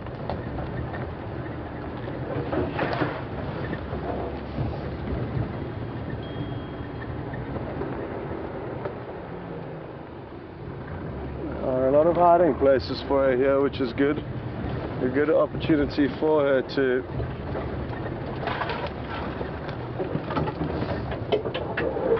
catch one of these Inyala.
Group, and after a minute or two of calm meditation, we will then continue with our mission.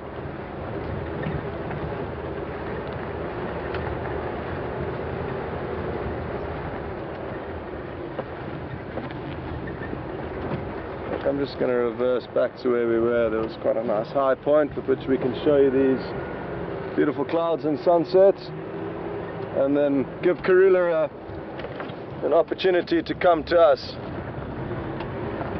as opposed to us looking for her.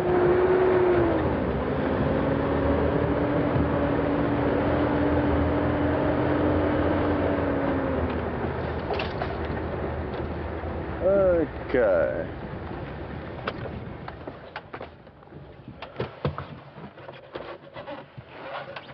So I'm just going to spend a few minutes here listening, enjoying this beautiful scene.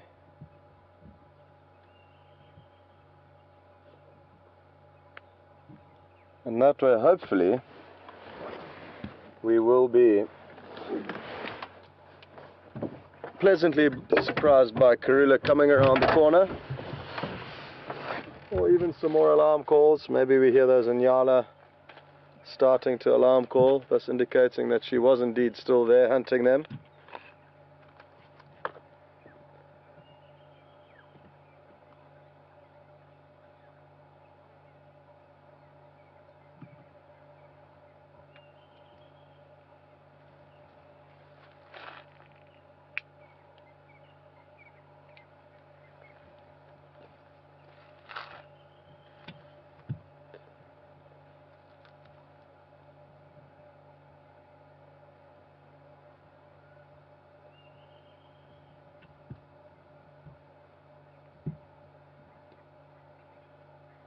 I'm not sure if anybody did manage to get a positive ID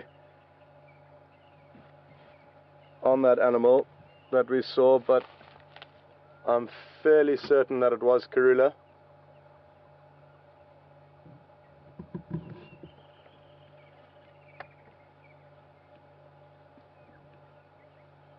Okay, I just got a confirmation from Alex saying that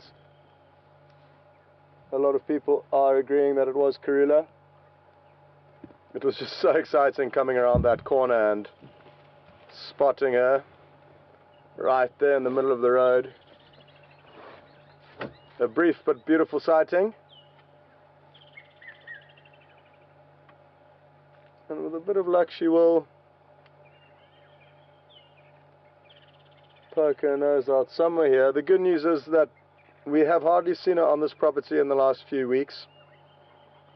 So the fact that she is tending to spend more time here is a great thing for us, because hopefully wherever she is hiding those cubs now, which could be here, but if she isn't, hopefully she's planning on bringing them back here. This is her usual territory and her usual home, and we're not sure exactly why she would have moved off to give birth.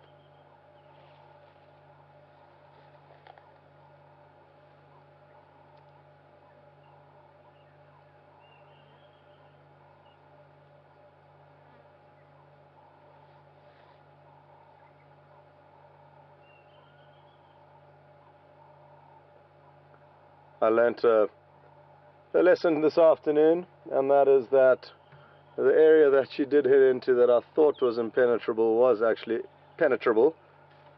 So I am pulling my hair out a little bit, and sorry for that misjudgment of mine.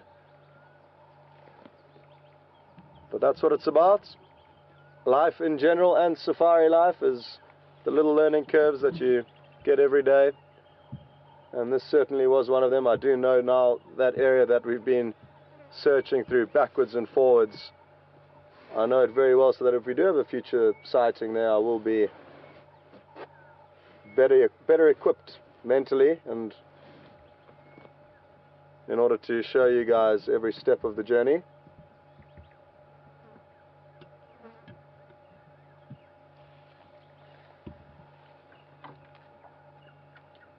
So far, all silence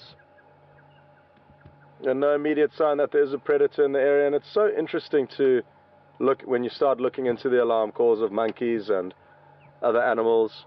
Dennis did ask a question earlier asking whether they do in fact alarm differently for different animals. As far as I'm aware and my experience, the answer to that is no, but other people may feel differently about that. But what was interesting about the monkeys' alarm calling was that the intensity wasn't too high, but I'm 99% sure, and I think it's fairly safe to assume that they were actually looking at her and not something else. They were looking exactly in the direction that she was moving in. And despite their help, despite the fact that we had seen her just minutes before, we still can't find her now.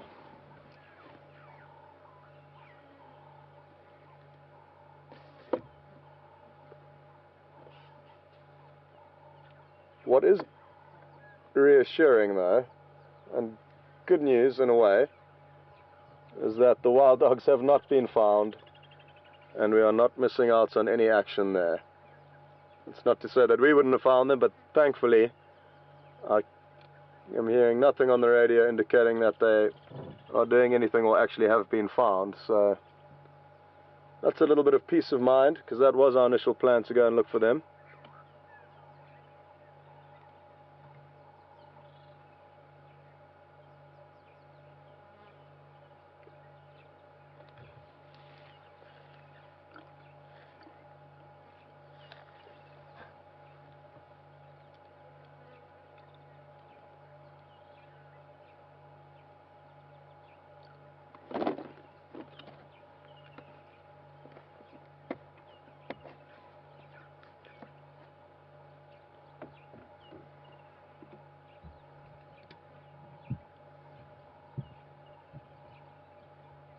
What a beautiful evening it's turned into. I was concerned about rain coming in this evening.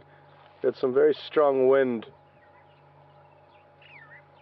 that picked up towards the end of the morning drive, and that can be an indicating factor that there is bad weather or rainy weather on the way. I keep saying bad weather, but it's not bad weather. It's bad weather for broadcasting, good weather for the environment.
Okay, well, we shall continue.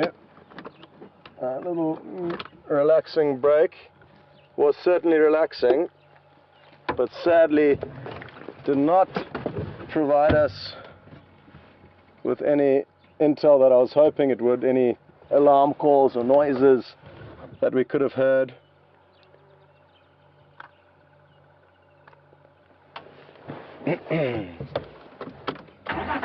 Okay.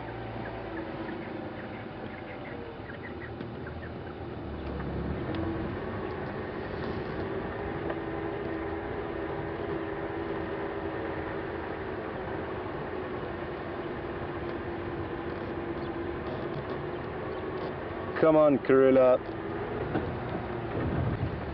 We've got a lot of people that would love to see you right now. So please do expose yourself.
Wouldn't it just be wonderful if she came down to the edge of the water and drank for us?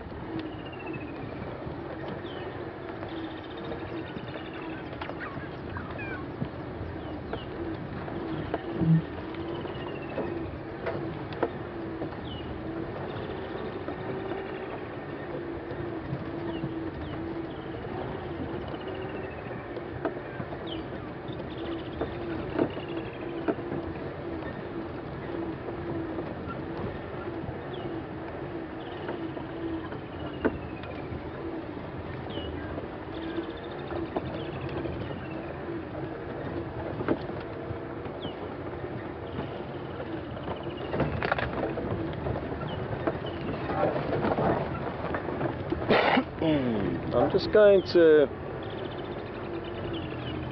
have one last look in this area, see if these Inyala are still here, and thereafter probably head out of this immediate area in case she has veered off after those monkeys started alarm calling in. It is a potential. I've seen leopards intent on certain animals heading in a certain direction, and then as soon as monkeys or any animal starts alarming, they literally change direction and get out of there as quick as they can to prevent those alarm calls increasing and other animals jumping on the bandwagon and then everyone knowing about her presence.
No sign of these Vinyala, or no immediate sign of them.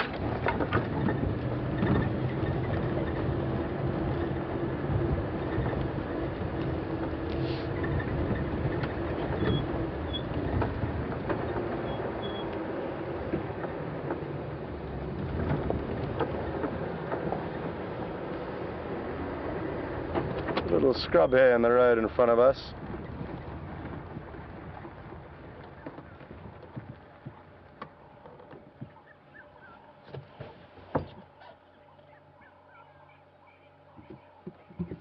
So it would have just come out of its hiding place this evening.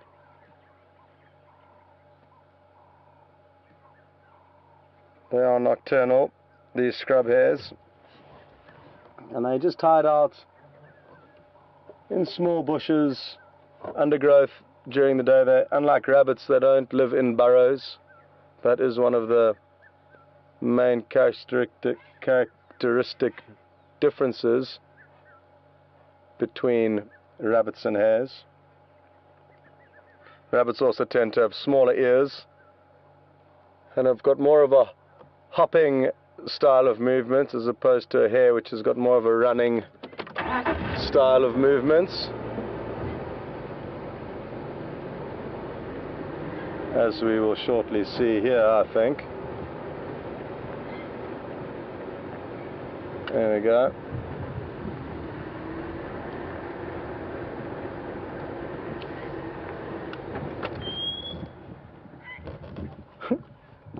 It's so close to us.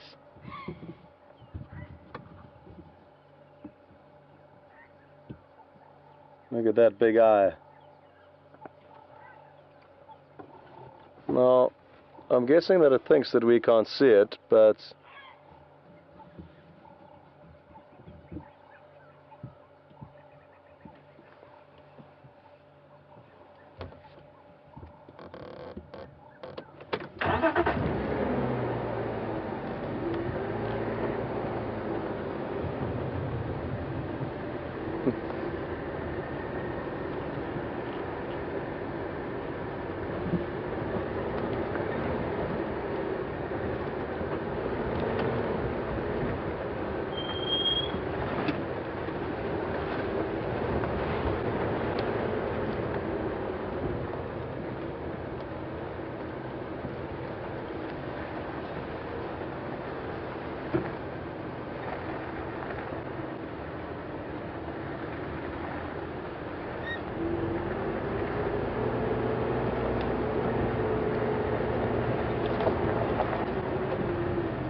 okay, what we're going to do is we're just going to continue in her general direction of movement, which was kind of south or south really, and in case she did slink off for those I'm calling,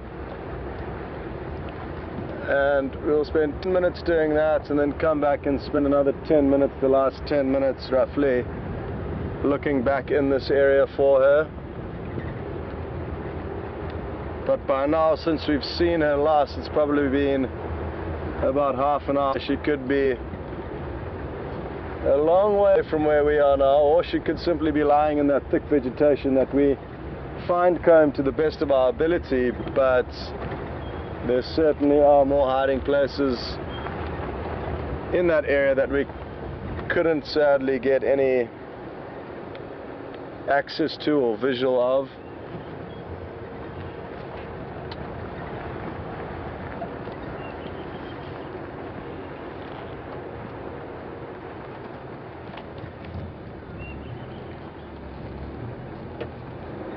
Just double checking for any tracks here that may confirm that she has indeed already passed by through this area.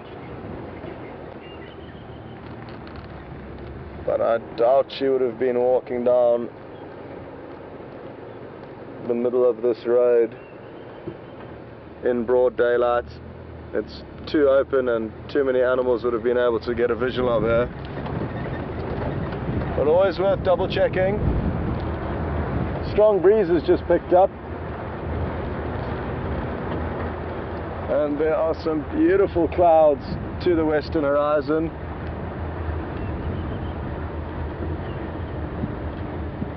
Jason will pan across too slowly as we are moving here.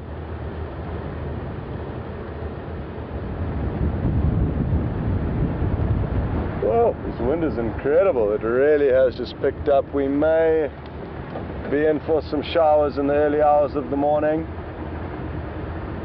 There is a considerable cloud bank building up to the south, and that is where we can expect the rain to come from.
It really is exciting exploring these riverbed areas.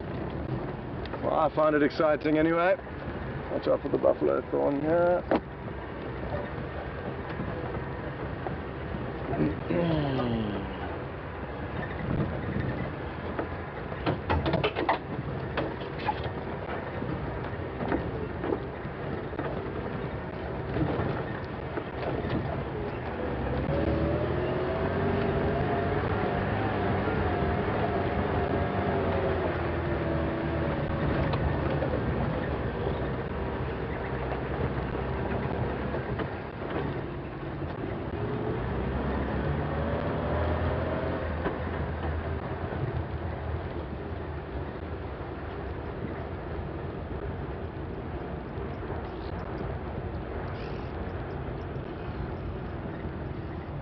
What a beautiful evening. We've got some oxpeckers calling above us. That'll be the call you can hear. I think it's worth just taking a 30-second break here to enjoy the beautiful sky that we can see. The big marula tree in the foreground.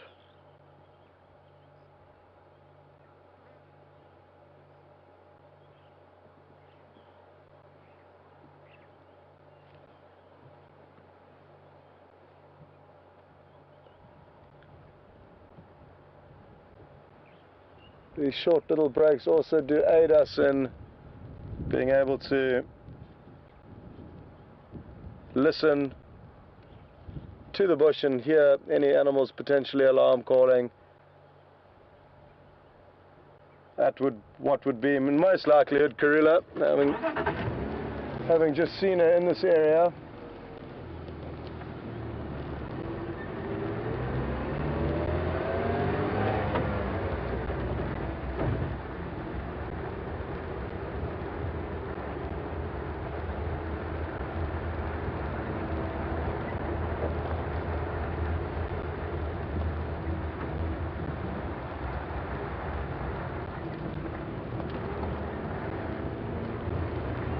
Okie dokie.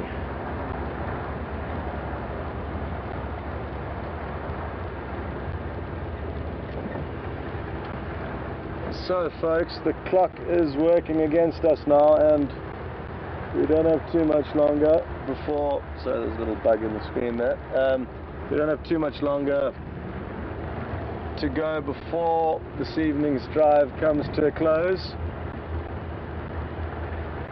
But I'm hoping that in these last few minutes,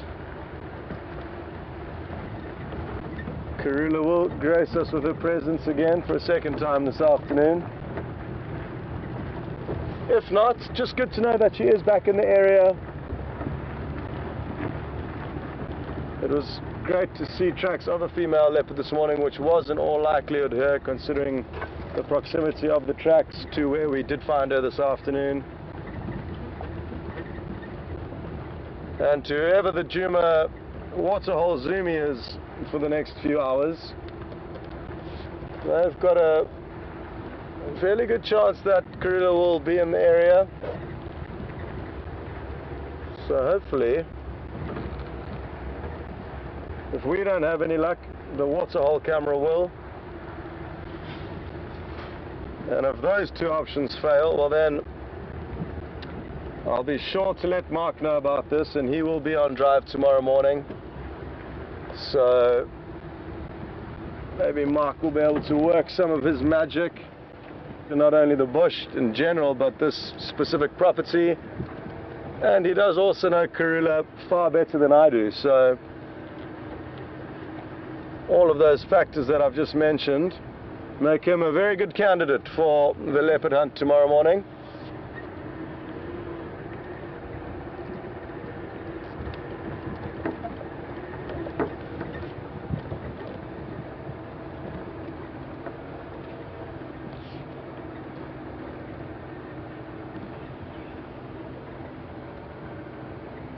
In this low light, it's going to be even more tricky for us to spot her if she is lying down, but it doesn't go to say that she's not just going to pop out right in front of us as she did earlier. She was walking slap bang down the middle of the road straight towards us, which was a great surprise. It's actually the first time that that's happened to me since I've been here. It's been my first leopard sighting of that nature, where you're just driving down the road and next thing there they are. So that was a stroke of fortune, and I'm very grateful for.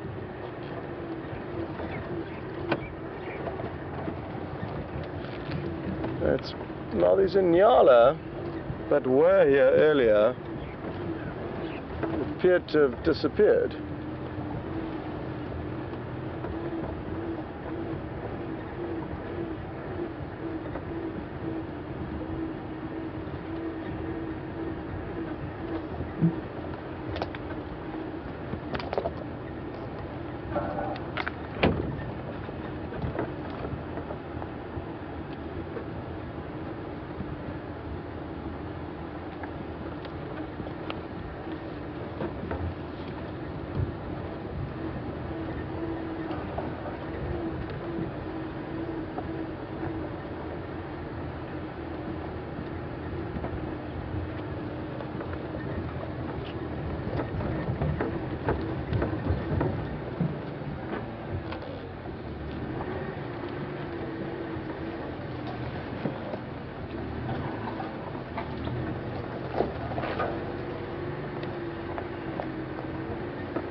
Come on, Zanella, you can do this.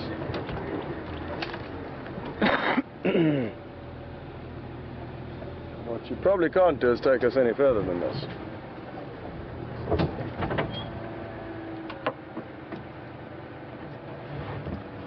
She's going to make for an interesting turning. But Jason thinks we got it. He's giving me some directions.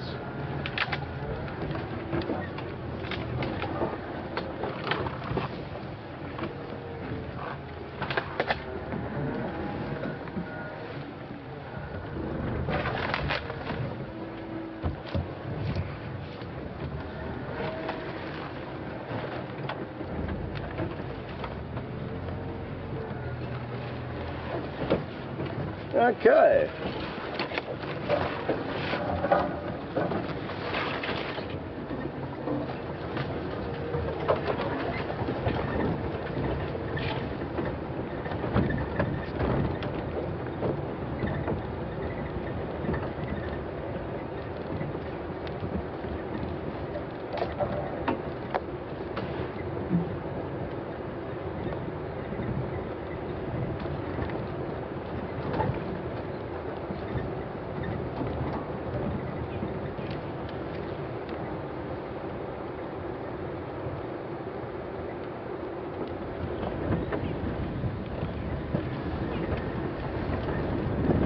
It really is phenomenal how quickly they can disappear, these animals.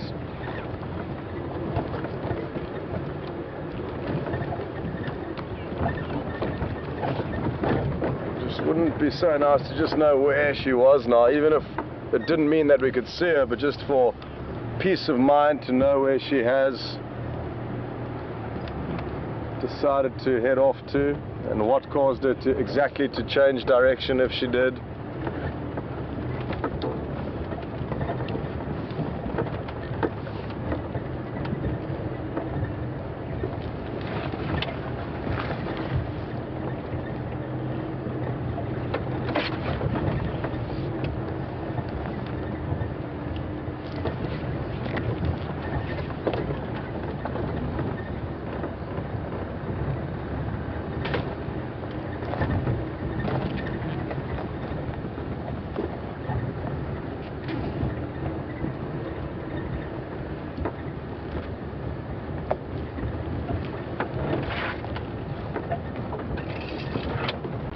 Okay, well, sadly folks, and I am sorry about this, I think our luck for today has run out. It has been an exceptionally lucky day, and we have been graced with some beautiful sightings. Sadly, it was just a brief one of Karula.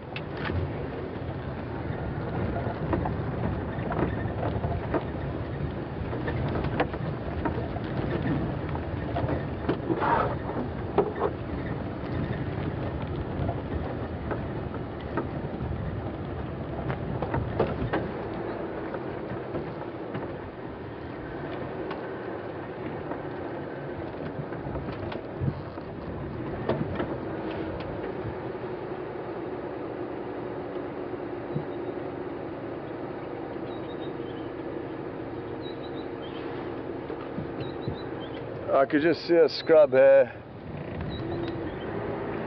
sitting in the grass, and I had very, very wishful thinking in that it could potentially be a little baby leopard cub. But it was just the scrub here, in all likelihood the one that we saw a little bit earlier.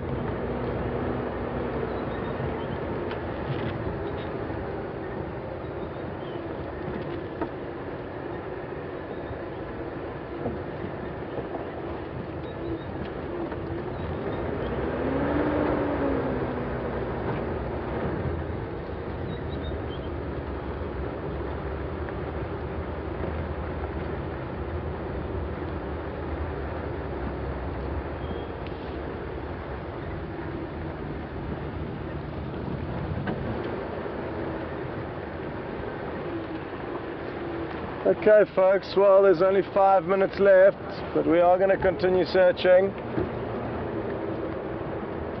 for every second we can.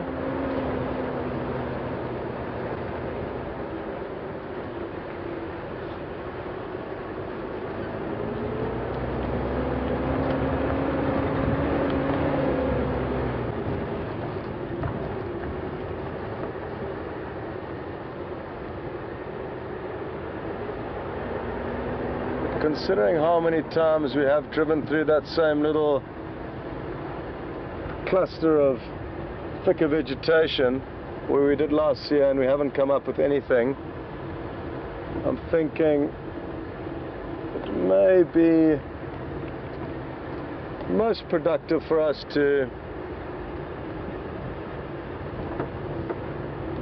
stop somewhere in the hope that she may pop out, and stop somewhere in a position where we can show you the beautiful clouds and colors in the sky.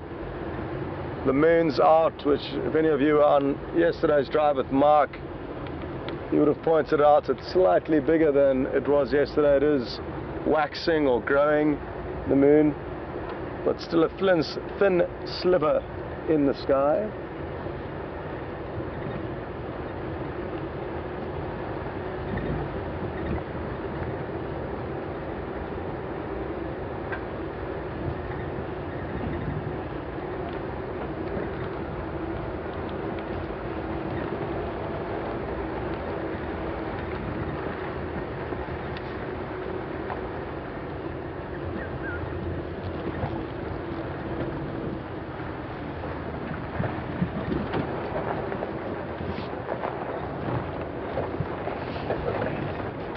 Oh, well done, Romeo. Romeo just caught the yellow-billed stork flying past.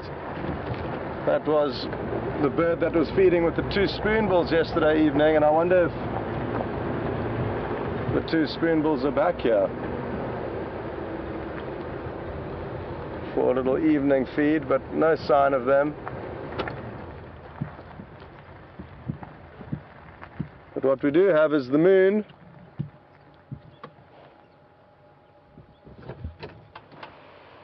And some beautiful clouds that we'll show you for the last few minutes.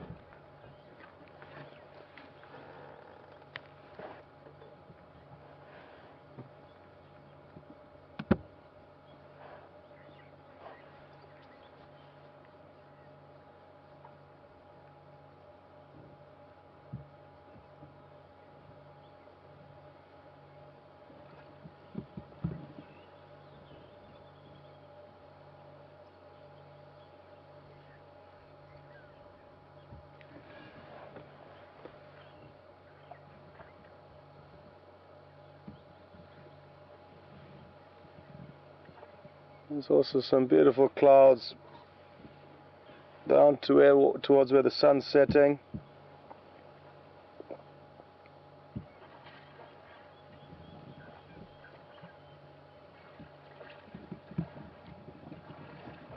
Well, folks, thanks so much for joining us this afternoon. It's been a most enjoyable afternoon from our side. We were concerned heading out this afternoon. It was extremely hot when we did head out, and from the get-go we were privileged to find some very good sightings along the way, or interesting sightings. The white-crowned shrike, or southern white-crowned shrike, with the 4 little chicks in its nest. That's something we'll definitely monitor in the future, and that was a good find and entertaining to watch. And then Treehouse Down provided us with some great entertainment as well.